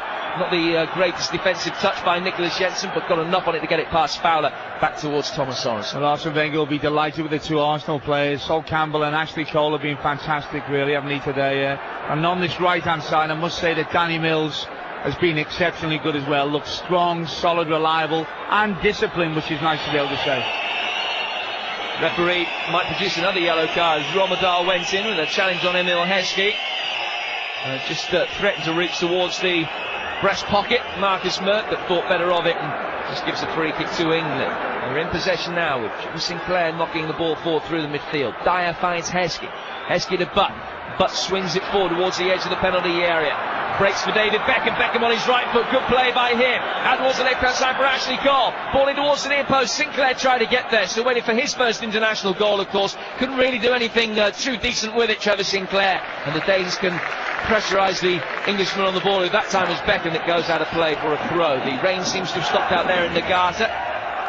But England still not letting up. The Danes with the majority of possession, but 3-0 down. The ball cleared by Larsen out towards the left hand side. Jensen with another long ball forward, headed down at the Back by England, Rio Ferdinand, Gronkiar has fouled Mills. It's a free kick which will be taken by England again, well inside their own half, but the Danes have only created one opportunity in the second half so far. Gronkiar shooting high and wide from a decent position. England in total control. I've seen pictures there of Olsen, the Denmark manager, looking at this game. It must be very difficult for him, because what he doesn't have is any real alternatives on his bench, does he? He hasn't got anybody of real class to bring on. He's got to hope that the players he's got out there at the moment are going to do the job for him. And he knows he needs a goal. He needs it quick. He needs it in the next 5-10 minutes. If he doesn't get it in the next 5 or 10 minutes, it's all over for them. And you'd have to say, even the neutrals, even the Danish people watching on this, you can't see any way through for them at the moment. Morten Olsen will be thinking of himself and the 102 caps that he won. He'll be looking to his left-hand side where Michael Laudrup's sitting in. He'll be thinking, I wish we were still at our pomp a week ago on, because that is the kind of player that they need, the invention and flair of Laudrup and the defensive stability of Olsen. But they haven't got it, they're over the hill, and Denmark are going home. 10 minutes gone second half, Denmark 0, England 3. TalkSport's unofficial coverage of Denmark against England is supported by the Nationwide Building Society, the proud sponsor of the England team. He's played forward up the right-hand channel by Martin Larsson, and an exaggerated chip over the top. Great defending again by Rio Ferdinand. Let Thomason go up for it. Just stop Rio Ferdinand, didn't make a challenge. Judged that the ball was going to dip over his shoulder, and David Seaman probably gave him the shout. He picks it up. And England again, untroubled at the back. For the World Cup, I said that Campbell and Ferdinand were going to play a big part in how well we do as a team, and they have up to now, haven't they? I think there's always going to be a moment, a mistake somewhere, whether it be an individual mistake or a lack of understanding between two centre-halves, sure, in any part of any one game. But I have to say that looking at it, as a fan as I am now, Jim, I feel very confident with that pairing at the back for us now. This is Kasper Bergeland in possession for Denmark. Forward over halfway, cut out easily by Nicky Butt. Butt running at Gravison and gets around the challenge of Tufting. Still Nicky Butt, good play by him. Out towards the left-hand side now for Kieran Dyer, who hasn't seen that much of the ball in the 8 minutes he's been on as a substitute. Back to David Beckham. Beckham from distance. Drops his shoulder. Gets past one challenge. Then just holds it up. Back out towards Kieran Dyer again on the England left-hand side. Dyer down towards the corner flag, stops, turns it back towards Beckham. Beckham plays it back through the midfield towards Trevor Sinclair. Ashley Cole then lays it out towards the left-hand side for Beckham. And Beckham will bring it towards the edge of the area. Right finish off from Beckham! And Sorensen, at full stretch, acrobatically tips it over the bar. Well, now we're starting to see David Beckham starting to look better. And now he's starting to look stronger as the game goes on, not weaker. That was a ball, he got lots of pace on. He must have been 30 yards out. He knew what he wanted to do. It was good possession by England, and he gets so much swerve on the ball, doesn't he, David Beckham? Caused a real problem for Sorensen, who's had to parry that over the bar. A couple of World Cup goals to his name and his career. David Beckham won in this tournament, and it comes the right-footed corner, which is headed, but not with enough conviction by Sol Campbell. He didn't quite get enough of the forehead to it. It was more of a skipper which went wide of Sorensen's left-hand post. Denmark 0, England 3. David Beckham's effort, England's first real opportunity on goal in this second half, as the Danes are poised to make a change. And Klaus Jensen of Charlton Athletic, who was restricted to just a handful of appearances for the Addicts last season because of injury, he's going to come on to replace Stig Tufting with almost an hour gone. It's a straight swap in the midfield, Jensen for Tufting. Well, he needs somebody with a ball or a goal that's going to turn something out of this game for them. And Jensen certainly does have a killer ball in him. Tufting really hasn't done anything. He's a destroyer more than anything, and now they need a goal.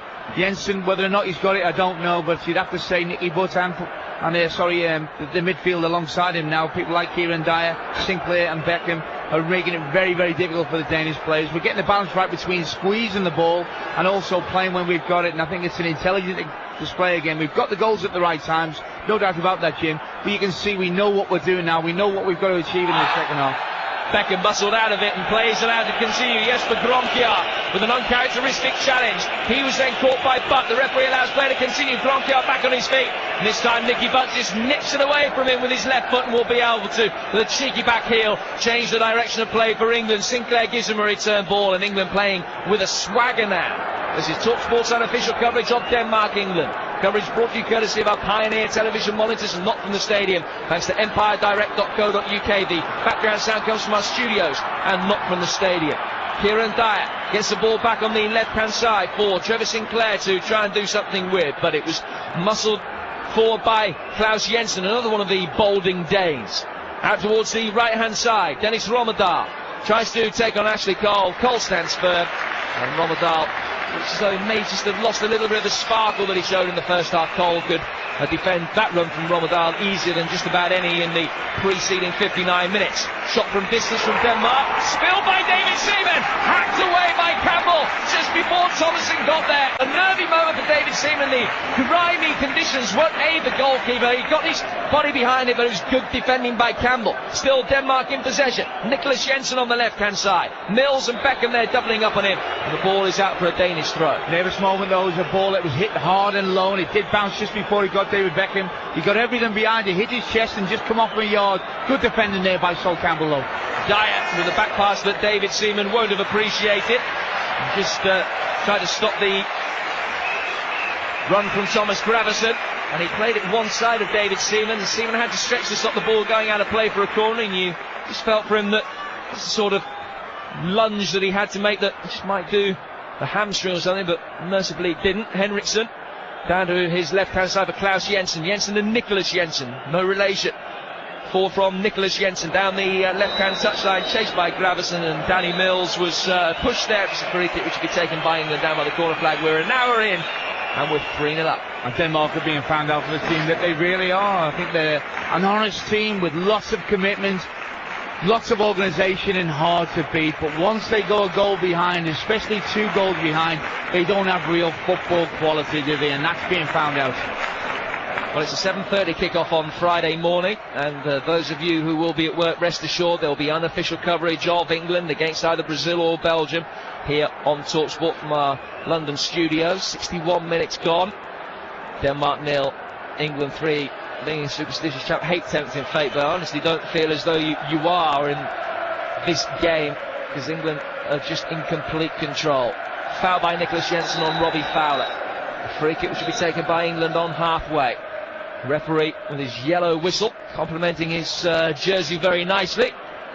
Tweet from the ref, I guess. Yeah, Beckham plays it forward towards the edge of the penalty area. The referee just wanted play to be resumed quickly. Denmark have been able to bring it away with Klaus Jensen over on the far touchline. Dyer was in there with a strong challenge, then nudged it one side of Bergerlund. Butt is in there winning a 50-50 challenge. Played forward by Larsen, out towards the right-hand side of Bergerlund. Rommedahl dummied the ball, but Sol Campbell read that and got there before Evisand, who has had little chance to show his skills. Gravesen is in there late again, this time on Kieran Dyer. It's a free kick which will be taken by England 5 yards inside their own. With 28 minutes to go, Denmark 0, England 3. It's important as well. Kieran Dyer gives it everything he's got in the opportunity he's got. He needs to be 100%. If we need him against Brazil, you know, we need him to be able to come on and play a real energy, high-tempo game. It's important that, like you say, he takes that into consideration and gives it all he's got in the minutes that he's got on the pitch. Jim. Ashley Cole with the throw for England.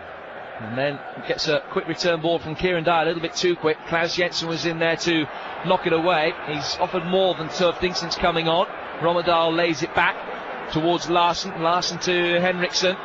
And Rennie Henriksen will play the ball forward to halfway where Jon Dahl Tomasson lays it back to Nicholas Jensen. A little bit unlucky in his time at Newcastle. Jon Dahl Tomasson consistently played out of position by Kenny Dalglish, and is very much a man who has to play in the hole behind a central striker. It'll be interesting to see how he gets on his Serie A next season. He's leaving Feyenoord to move to AC Milan. Ball played forward from the back by Rio Ferdinand. Chased by Emil Heskey, who tried to roll in behind Rennie Henriksen. David Beckham then got his body in the way of Jensen's clearance, Nicholas Jensen. And it goes out of play for a throw, which England will take level with the edge of their own penalty area. This is TalkSport, Denmark 0, England 3. Looking totally comfortable, you know. Whenever a long ball goes up by Denmark, you feel that Sol Campbell and Rio Ferdinand are going to deal with it without any problem whatsoever. We're passing the ball now, looking comfortable in midfield. Lots of good possession football going on. Possibly need to get into our front men a little bit more, but that'd be picky. I think it's been an excellent performance. Morten Olsen. Well, he didn't have black hair before this game started, but it's certainly very grey now. It seems to almost be more visibly grey every time you look at it. Left-hand side, Gronkier, ball in from him, knocked away on the edge of the 6-yard box by Rio Ferdinand. This, remember, will be Denmark's first defeat in a competitive game since Euro 2000. Another statistic which really points to the impressive nature of this England performance. Robbie Fowler drifting deep to pick up the ball in midfield. Back for Kieran Dyer. Forward up the left-hand side from England towards Emil Heskey. Heskey just laid it back, ball chipped over the top. Beckham was the player that ran from midfield, but Sorensen commanded his penalty area well, came out to the edge of the box and collected. Ball down for the left-hand side for Rene Henriksen. Henriksen getting it forward through the midfield area again. Now laid by Ebisand out towards Kasper Bergerlund. Bergerlund, the PSV Eindhoven, to his club teammate Dennis Rommedahl. Rommedahl, all right foot shown inside this time. Lays it into the feet on the edge of the penalty area of Thomason. And England defend stoutly again, this time from Ashley Cole. Cole to Sinclair, back out towards Cole. A little bit behind him, and he just had to stop his run. The initial momentum taken out of the England attack, and then given away cheaply by Dyer in the midfield. The Danes inside the English half with Gravesen bringing it forward into shooting territory for him. Some 20 yards out, and the closing down was the poor side of non-existent. It went wide of David Seaman's left-hand post, but he's just giving a few reminders to his defenders and defensive midfielders of the job that they still have to do over the next 25 minutes. A little casual there, weren't we? Too much space for Gravesen, and there were two runners on in front of him. Sol Campbell decided to leave his one and go to the left-hand side of the penalty area, and one ball through could have actually done us there, but sloppy, it's only been the odd instance. Now a chance inside the penalty area from Klaus Jensen's corner, and a brilliant defensive play from Emil Heskey to deny his opposite number 11, Ebisand, a clear shot on goal. But the ball was swung in from the right. It was a neat flick header from Larsen, and Sand just waiting for it. No more deadly poacher inside the penalty area on this Danish side, but Heskey was there with a great challenge. Another corner, Denmark's fifth of the game. Deep one this time from Gravesen, over the head of Nicky Butt, and out wide towards the right-hand side. And again, no one picking up the run, this time from Bergerlund, and it was whacked towards goal, and somehow deflected over the top, possibly about 2 yards from goal by Thomason. He's flicked it over the bar, been left, and it could have been in. There was so much space there from England, short corner, and really, you know, there was too slow coming out. Ashley Cole was the one that come out, and how on earth he hasn't been able to direct that down back into the England goal, I do not know. I don't think he's seen it too late, and Thomason will look at the replay there and think, well, if I'd have only anticipated that was going to fly in, all I had to do was just direct it down, and it would have been a goal for us. He literally had all the goal to aim at, with the exception of about 2 or 3 feet on the left-hand post where Kieran Dyer was standing, but all he had to do was get any form of downward contact, and it was in. As it is, it was a bad miss, and it sums up Denmark's day. 3/4 of the way through this game, England 3-0. You're listening to TalkSport's unofficial coverage of Denmark-England, supported by the Nationwide Building Society, the proud sponsor of the England team. And it is a proud England team at the moment. I think that's about the only touch I've seen Thomason have as well. He was giving it the big one before the game, saying we're better than England, we'll do it, etc, etc. It's about doing it, not talking about it, and really he's been so insignificant, hasn't he, with Denmark? 4 goals in 35 games for Newcastle. Missed the last World Cup because his form was so bad, needed the move, and did do well at Feyenoord, to be fair, with more 50 league goals in 120 games, but has been poor today.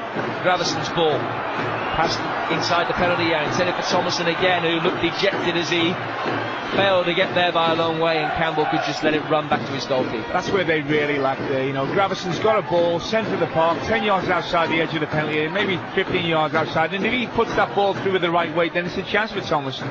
Thomason really is entitled to look at him and say, look, you know, better quality, that could be in there, but it just shows you, if you've got a Paul Scholes or a David Beckham, they play the same ball, but it's a ball that gets you a goal, and that's the difference really between real quality and maybe just mediocrity. England's last change is about to be made, and Teddy Sheringham will come on to make his 50th appearance for England. Made his debut against Poland in a World Cup qualifier way back in 1993, and now 9 years on the big stage. Teddy comes on for Emil Heskey with a quarter of the game remaining, cap number 50. Yeah, sensible play, because we haven't really got the ball into our front two, and I think Robbie Fowler maybe has been a victim of that. I think now with Teddy, he'll come into the shorter area, let Robbie play up front that little bit more as a lone striker, and then obviously Teddy will look to turn on the ball, get the ball into some of the runs of Robbie, but he'll also hold the ball up better for us as well. The goals against Mexico and Greece, the first for England since April 1998. And the pictures that we're seeing are of England fans doing congas all around the stadium. There'll be a samba on Friday, unless the referee's whistle's got, as the ball was played into Thomason inside the penalty area, and he seemed to be through, but the flag was up, and he mimes some spectacles towards the referee's assistant. Rightly so, because Sol Campbell's played him a yard onside. Bad decision. Yeah, it was, and I think, Thomason really faced up with David Seaman. Maybe an acute angle to actually knock it past David Seaman. The first chance really that they've had of actually threading the ball through with the right weight, and the run being absolutely well timed. And I think the linesman, as you said there, Jim, has got that one wrong. David Beckham, 20 yards outside the penalty area. Plays it back to Nicky Butt. Good ball by Butt out towards the right for Robbie Fowler onto his favoured left foot. Oh, it's a great swinging ball! And the header's just over the bar from Sinclair. Great move by England. Out to Fowler. Fowler brought it onto his left foot and in. Swinging ball behind the last line of the Danish defence with Berglund out of position. And Sinclair had a lot to do because it was an awkward height. Threw himself at it. And this header just cleared the bar with goalkeeper Thomas Sorensen nowhere. Good play by England, wasn't it? Good possession of the ball. Everybody was involved in it. Eventually ended up on this right-hand side with Robbie Fowler. Checked it onto his left foot. A lovely little dink ball, diagonal ball into the path of Sinclair. And like you say, I think he's just done enough, didn't he, the Danish defender, to put him off. He got a good connection on it. Could have flown into the top corner, but unluckily for him, maybe just a foot over. Trevor Sinclair yet to score for his country. This is 8th international since making his debut against Sweden at Old Trafford. Nicky Butt has given away a free kick in the midfield. We're inside the final 20 minutes now on TalkSport. It's Denmark 0, England 3. The Danes level with the edge of England's penalty area. Have it again on the right-hand side. Berglund made a run forward. The referee has spotted an infringement, and it's against Jesper Gronkjær, who's just switched play. They normally switch wings quite a lot, but they haven't done a lot of that. They obviously felt as though they could take on Ashley Cole for pace, and Gronkjær might have a better chance against Danny Mills. Only now have they swapped, and it's normal service resume really, because Gronkjar's given away a free kick for a foul on Ashley Cole. Well, Romedal, he might have half a yard on Ashley Cole, but I don't think Gronkjar has. And I think we've seen, didn't we, Arsenal versus Chelsea, that duel, he definitely come out on top, Ashley Cole, and you'd always fancy him against Gronkjar. Romedal on this left-hand side hasn't had the ball really, to maybe get at Danny Mills. He hasn't tested Danny Mills' pace once. Gronkjar wins the throw. Good defending by Ashley Cole. He'll take the throw 20 yards inside the England half. Just rolls the ball behind his back and leaves it for Berglund. Berglund's throw inside his own half. The Danes poised to be knocked out of the World Cup finals at the second round. The second time that they've done that. This is only their third appearance in the finals. They reached the second round in '86, the quarters in '98. And it seems only the second round this time. They need 3 goals in the last 19 minutes even to force extra time. Nicky Butt, brave defensive ball back towards the heart of the England defence, but he nudged it away from the man who's intended. Then Sheringham turns it forward, and it was a handball given against one of the Danish midfielders, Gronkjær again. And he's losing his rag, but Gronkjær in danger of just spitting the rattle out at the moment. 18 to go, Denmark 0, England 3. Unofficial coverage on TalkSport, brought to you courtesy of our Pioneer television monitors, not from the stadium, thanks to empiredirect.co.uk. Background sound comes from our studios and not from the stadium. Goals from Owen and Heskey, following a very early OG from Danish and Sunderland goalkeeper Tommy Sorensen when he gave us a perfect start, punching a Rio Ferdinand header into his own net. Thank you very much. Morten Olsen might quit after this. We've already seen one manager quit today, Cesare Maldini, the Paraguay manager, the oldest man ever to lead a country in the World Cup finals. Said that second round not good enough and he quit, but in all reality expected Maldini, father of course of Paolo Maldini, the Italian veteran defender, to leave in any case after this tournament. I wonder if Morten Olsen will be tempted as well. His assistant Michael Laudrup's already said he's going into club management in Denmark. No chance that Sven will be going. 17 to go, 3-0 up we are. Ball from Beckham, a good one. Danny Mills with a neat little chest down towards Robbie Fowler. Fowler did well, just rolls past Nicholas Jensen. Not once but twice, got a lucky ricochet back into his path the second time. Corner of the penalty area, then saw his run stopped by Jensen. Trying to get in the way of a Danish clearance, and it goes out of play eventually for Denmark throw on the left-hand side. Well, it's really is good football by England. They look totally confident and composed, don't they? Strong at the back, and they're keeping possession of the ball. They're getting the ball into their front men now, and I think it is in total control for England. They're very professional, what I'm seeing here. Throw to be taken by Denmark. Left-hand side, Nicholas Jensen. Jensen into his namesake Klaus. And he will just control it with his left foot and then get it onto his right. Chip it out towards the right-hand side for Berglund. Gravesen able to bring it forward towards the edge of the penalty area. Jondal Thomason pushed by Sol Campbell. Referee happy for play to continue as Thomason belatedly picks himself up off the ground. Trevor Sinclair has it now. Gronkiar fancying his chances of dispossessing him, forcing a hasty back pass from Trevor Sinclair, and Seaman just happy to cart it out of the stadium almost, and out of play for a throw which will be taken on the England right hand side. If on the monitors there, they were showing a picture of an England fan who was smearing herself in white and red paint. And I'm not sure, Al, I'm not convinced she had an awful lot on her top half. I think the body paint was being a little bit too liberally smeared. It's party time out there, no doubt about it. Plenty of England fans all around the stadium. Just one there came into view with Tame written on it, of the Oxfordshire town. Another one with Hull City, and one with TUFC celebrating Torquay visible as well. TUFC in every corner, and the England fans delighted with what they've seen, no doubt about that. But Denmark in possession on the right hand side. The sliding change from Cole puts it out to throw, which will be taken by Denmark, who've now got 15 minutes to set up the most bizarre and unwarranted rescue act almost in World Cup history if they can pull it around from here. They're 3-0 down. Klaus Jensen out towards the right hand side for Gronkiar again. Right footed ball in from him. Callens away off Cole. Since they swapped flanks, Rommedahl hasn't had a kick on this near side, the Danish left. Play ball by Henriksen out towards the right hand touchline. The little ball laid off towards Bergerlund. He'll chip it forward, headed down comfortably by Gravesen. Still Denmark stringing the passes together, but England not letting them go anywhere with it. This is a part of England's play that they have been so good at for much of this tournament. Right-footed cross inside the penalty area, headed by Campbell, but it will break for Rommedahl now, left-hand side of the area. Danny Mills shows him inside onto his favoured right foot. It comes back out towards Nicholas Jensen as England half get it clear. Ball back inside the area, and as it ricocheted, almost broke for Thomason, but Seaman spotted danger and came out quickly. You were looking at Danny Mills when Rommedahl was facing up against him, and you were telling him which way to go, and he went the other way. Well, I tell you, Jim, what I was thinking is that, no, I wasn't telling him which way to go. I thought, God, that's the first time he's really had the ball at his feet and with an opportunity to run at Danny Mills. 1 versus 1, and in the penalty box. He cut in on his right foot. Danny Mills got there and made the block, and it was good defending by Danny Mills. Like I said, he really has come on in leaps and bounds as an international player. Might have more work to do now as the deep ball is swung in from the Danish right into Danny Mills' right back position, and Rommedahl will be able to pick it up down by the corner flag. Gets it back inside the area. Good header away by Campbell. A stooping header in the midfield. We'll see the ball break at the feet of David Beckham. Forward for Sheringham.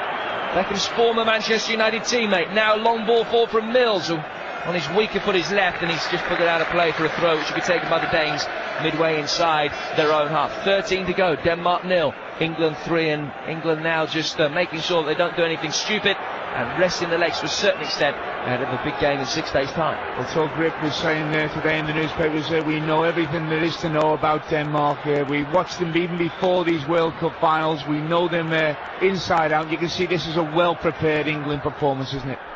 Dyer gets between two Danish midfielders to knock the ball away. Sheringham then lays it off towards Butt, and Nicky Butt 10 yards inside his own half. Out towards the right-hand side for David Beckham. Yellow captain's armband around his right arm. Mills gets it forward. High ball forward from him, which will be chased by Robbie Fowler.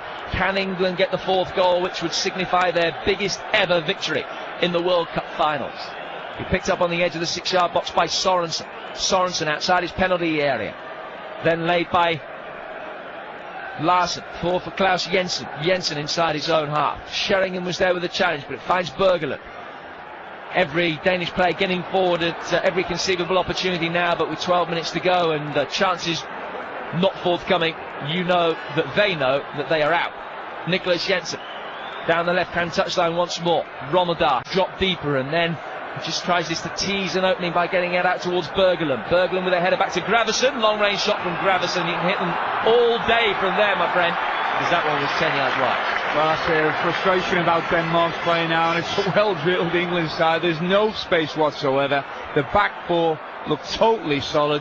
People in front of that back four, David Beckham in front of Rommedahl, Trevor Sinclair in front of Gronkiar, are not allowing him to get the ball with any space to run it off fullbacks. And we look totally solid. Like I say, whenever we break down an attack, we're keeping it for maybe 8-9 passes without really being too worried about getting that 4th goal. We don't look like conceding. I think the clean sheet is important for us now. Well, that would take us into the quarterfinals, having only conceded 1 in the tournament so far in 4 games, which is up there with the best of them. This is TalkSport's unofficial coverage of Denmark-England, supported by the Nationwide Building Society, proud sponsor of the England team. England have a throw after the industry of Beckham, midway inside the Danish half on the right-hand touchline, and Mills will push forward to take it. It is just worth remembering the great deal of inexperience in so many members of this England side. Danny Mills making just his 6th start for his country today. Trevor Sinclair his 4th. You look down the side, Michael Owen, only 22 years of age. Nicky Butt, only making his 4th competitive start for England. He's in possession now as he gets the ball out towards the left-hand side. Dyer, only just in double figures in terms of caps, many of those as a substitute. Here's Beckham. Beckham right side of the penalty area. And he put it straight down the throat of Thomas Sorensen. Really got his hands up and just pushed it down into the ground and saved comfortably at the second attempt. Easy football at the moment, though. There's some great play. There must have been 10 passes there. It went to the left. Nicky Butt was involved in a lot of it. And then it come back to Robbie Fowler after about another 7 or 8 passes. And he played the ball into the feet of David Beckham on the right-hand side of the area. Went for power. Couldn't beat Sorensen, though. Denmark in possession on the left-hand side. 10 minutes to go. England 3-0 up. And in fact, just going back to what we were saying a few moments ago, England have the best defensive record of any of the sides that's still in the competition at this stage. That really is a lot to do with the inspired form of Ferdinand and Campbell. Germany also have only conceded the 1 goal, but have played weaker opposition to get where they are. Yeah, I think Rio Ferdinand has been probably outstanding in that defence, but you have to give credit to all of them, Jim. It's been a solid back 4. You know, the odd occasion when you're playing at this level with the sort of company that you're in, they're going to find you out, they're going to stretch you at times, and they're going to make it very difficult for you. But Ashley Cole and Danny Mills, I think, have been absolutely brilliant alongside him. And Sol Campbell, you know, as his partner, must take a lot of credit as well. David Seaman really hasn't had too much to do in this game. Probably not too much to do in the last game, but he was worth his salt, wasn't he, in the Sweden game? Made that great save, and he's the experienced man behind that back 4. But I think defensively, England have looked awesome at times. This is TalkSport's unofficial coverage of Denmark against England. Coverage brought to you courtesy of our Pioneer television monitors and not from the stadium, thanks to empiredirect.co.uk. The background sound comes from our studios and not from the stadium. 5 hours since we last conceded a goal, and Denmark had to stick 3 passes in 9 minutes to book extra time. David Seaman picks the ball up inside his penalty area. The game has fizzled out to a certain extent. I'm delighted by that. I'm more than happy that we were 3-0 up at half-time. The second half hasn't been much of a spectacle. That matters not a jot. I think as well, you know, you'd have to say that Denmark, every bit as good as Sweden, you know, and Sweden were able to put us under pressure in the second half. And maybe I'd like to think, Jim, that we've learned our lesson in that second half of the first game. You know, they got it into the channels. They put us under pressure. We started to lose our composure. We lacked that intelligence in our second half display, but the intelligence word, I think, is being used about the performance all the way through this game. We've got the goals at the right time, but never looked like losing a grip on this game. Now on the edge of the penalty area, the Danes have a chance. Oh, great challenge coming in to stop the shot. Still Denmark in possession with Rommedahl. It was Bergeland that was denied by a magnificent sliding challenge, I think, from Cole.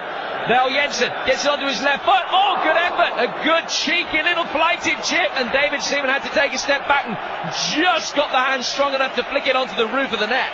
What a challenge by Ashley Cole. Just moments before this shot by Jensen. It was a shot, an awkward one. I don't think David Seaman expected it. He got a hand to flick it over the bar for a moment before. A well-timed tackle by Ashley Cole. Absolutely brilliant when we needed it. Denmark with their 6th corner of the game. 3 in each half. In from Rommedahl. Headed away by Ferdinand.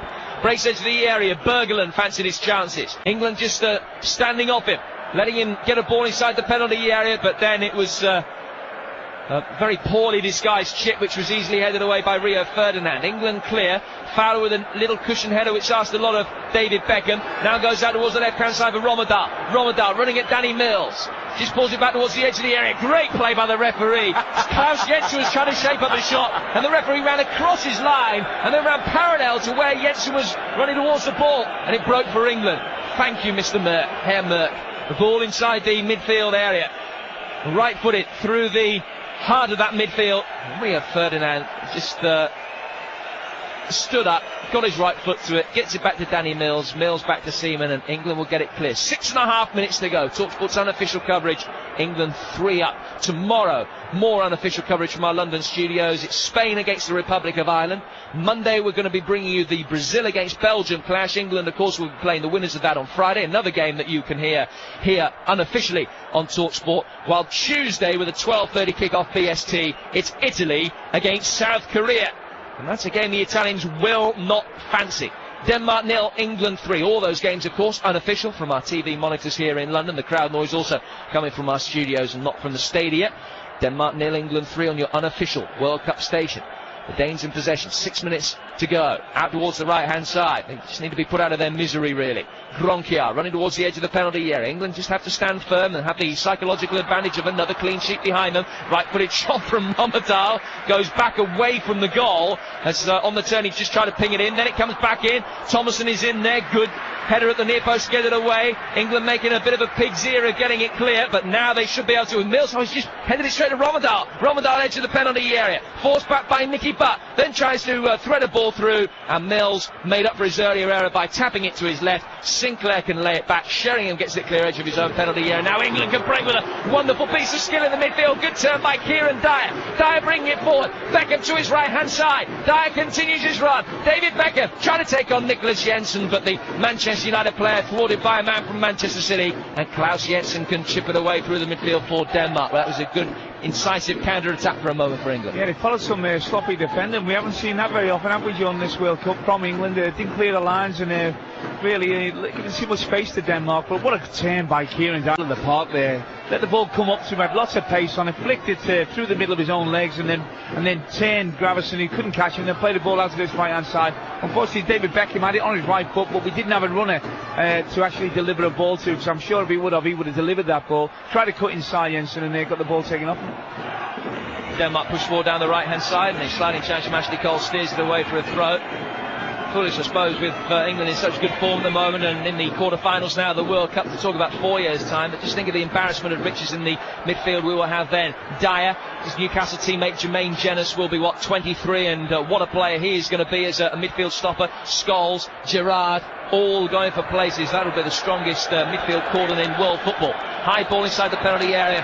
Rio Ferdinand, who by then might be firmly established as the best defender in world football, heads it away for a throw. Joe Cole, Michael Carrick, Matt Jansen, the list goes on, doesn't it, Jim? Let's hope that these players who are representing us now are going to give them the chance and the opportunity to play in a couple of World Cups at least.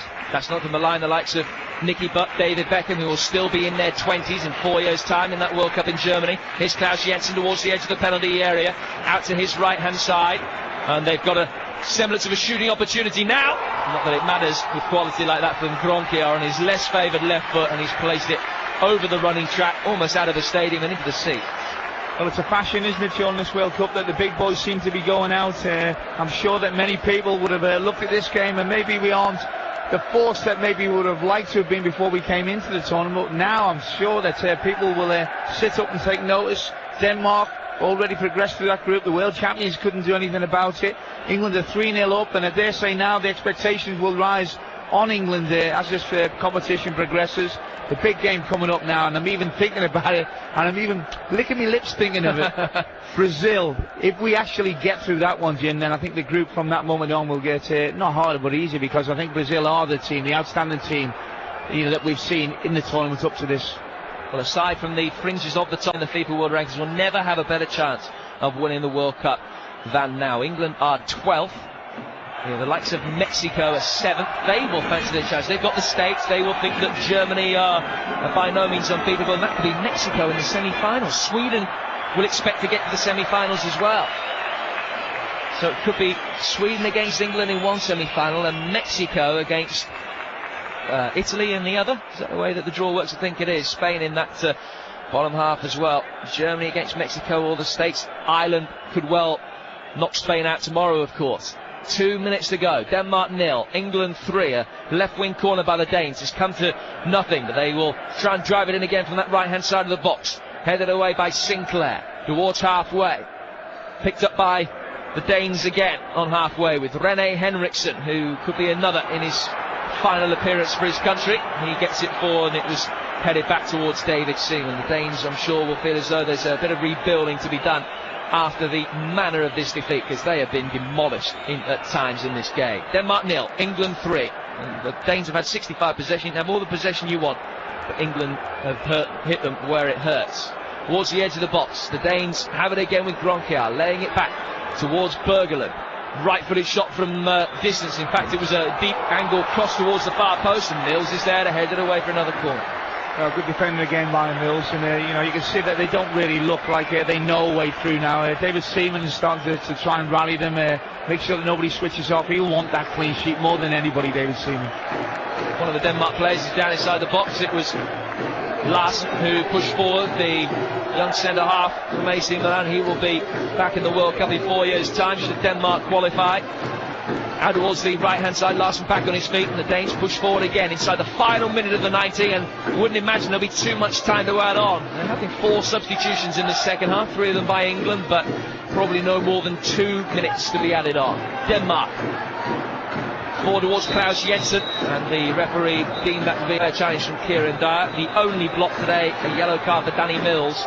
That's a blow on the referee rather than on Mills. He was a little bit unlucky. Ball towards the edge of the penalty area. Back from Thomas, and Ebisan just tried to get it onto his left foot. Again, space for Rommedahl. Rommedahl with a shot. David Seaman watches it over the bar. Well, it wasn't a bad effort from Rommedahl there, but we haven't seen anything give his pace, have we, in this second half. He got the ball with maybe 10 yards to run at Ashley Cole a couple of times, but in the second half, and I think that's down to David Beckham, when he plays on the right-hand side in front of any fullback, as I'm sure Gary Neville will testify, he does so much hard work, Jim, in actually closing down, stopping the supply to that wide player. I think, in the second half, you can see the service to Rommedahl has not been as good as it was in the first half. Just 1 minute of time to be added on. We're 20 seconds into it. Here's Beckham. Right-footed ball chipped over the top. Sorensen gives his defenders a shout and takes control inside the box. 2 major errors from Thomas Sorensen. England leading by 3 goals to 0, having capitalised on both of those errors. A shot from Emil Heskey should have kept out and giving England the perfect start by pushing the Rio Ferdinand header into his net. Forward from Rommedahl out towards the right-hand side for Bergerlund. Bergerlund to Gronkiar. Gronkiar led with the edge of the penalty area. Pulls it back towards Kasper Bergerlund again. Bergerlund into the feed on the edge of the box of Klaus Jensen. England are there with the challenges. Referee will look at his watch in a moment and see that is time. And he blows the full-time whistle. And England march on into the quarter-finals for the 7th time in World Cup history. A comprehensive 3-0 win against Denmark. The Danes fancied this. They thought that the draw would suit them. They thought they could beat us, but let me tell you, nobody will fancy playing England after this performance. Even Brazil. Bring on the boys from South America, because on this form, at our inspired best, we might cause them some major problems. I can't wait for Friday. The whole nation. World Cup fever continues after England's 3-0 victory against Denmark to put us into the last 8. Well, never in danger, was it? From the 5th minute when Sorensen gifted us the first goal, Owen got his second on 22, Heskey on 44. End of story. Never ever looked in doubt. In the second half, they came out, Denmark, never looked like making a dent in that scoreline. And when you look at men of the match, it was a team performance, wasn't it, by England? Just give them all 8s. That's what they were. They said before the game, Ericsson, if we produce a calibre of performances, maybe anywhere near the Argentina game, we'll be okay. And they weren't far off it today. Owen sprung into life. Heskey sprung into life. Got their goals. A good team performance. Nicky Butt was as good as he's been all the way through. The back 4 never ever looked like letting Denmark in it. Totally professional performance. Well done, boys. That was TalkSport's unofficial coverage of Denmark against England. Coverage brought to you courtesy of our Pioneer television monitors and not from the stadium, thanks to EmpireDirect.co.uk. The background sound also came from our studios and not from the stadium. Now, the chance to react quicker than any other media, only here on TalkSport, are you on the phones and on the air inside 5 minutes of the full-time whistle. The number 08704 20 20 20. You can email us as well by the website at talksport.net. Text us on the Vodafone network at 81089. The number to call 08704 20 20 20. And we're back with your reaction to England's safe progression through to the quarterfinals of the World Cup next on TalkSport. Unofficial World Cup coverage on TalkSport, supported by Nationwide Building Society. Get it! The proud sponsor of the England football team. Simon? Shall we, skip dessert and just go straight home? Yeah? Yeah. Oh! Did you have anything special in mind? Not exactly.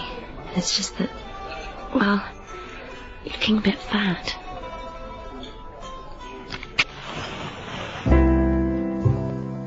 Happiness is a cigar called Hamlet, the mild cigar.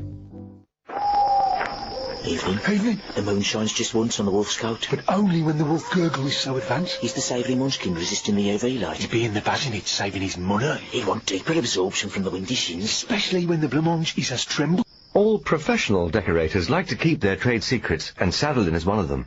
Saddlein Advanced One Coat has been formulated with high solids for deeper absorption, extra protection, and a finish as durable as a two-coat would stain in just one coat. I see no peeling or flaking on your danglies. That'll be because I always flop my danglies for protection. Oh, you couldn't one-coat mine in the same, could you?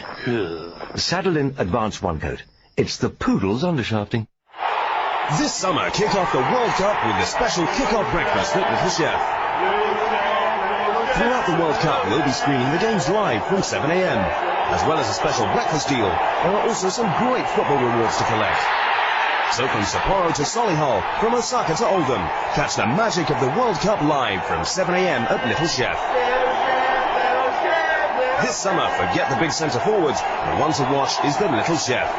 Only at participating restaurants. Unofficial World Cup coverage on TalkSport, supported by Nationwide Building Society. The proud sponsor of the England football team. Football First World Cup 2002 on TalkSport. David Beckham left wing corner, and that's what we've got now. And he swings it in, splash balls go off deep towards the back post. Sorensen lost it. It's over the line. England are ahead. Inside 4 minutes of the game. Another deep David Beckham corner, and Rio Ferdinand sets up the possibility of a Samba quarter-final. The boy Rio, it could be the men from Rio that we're facing next. 1-0 to England with 5 minutes gone. Trevor Sinclair, left-hand side of the penalty area. Options in the centre, plays it short, breaks for Owen, and we're 2-0 up. Michael Owen doubles our lead. A wonderful goal, and we really are heading for that tie with Brazil now. It has been a magnificent start, and less than a quarter of the game gone with 2 goals to the good. Brazil, bring them on. Now Heskey with a chance for 3-0. Brilliant goal! Emil Heskey drives in with pace past Sorensen into the bottom right-hand corner. What a sensational first half for England! Denmark 0, England 3, and this World Cup, as wide open as it is there for the taking for Sven's men. Even Emil Heskey's in on the act now. Full unofficial coverage of World Cup 2002 on TalkSport. Your reaction coming very shortly on 08704 2020 here on TalkSport, the station that gives you a chance to react quicker than any other form of the media. 08704 2020. Let's get some reaction though from Sven-Göran Eriksson, who's been speaking to ITV.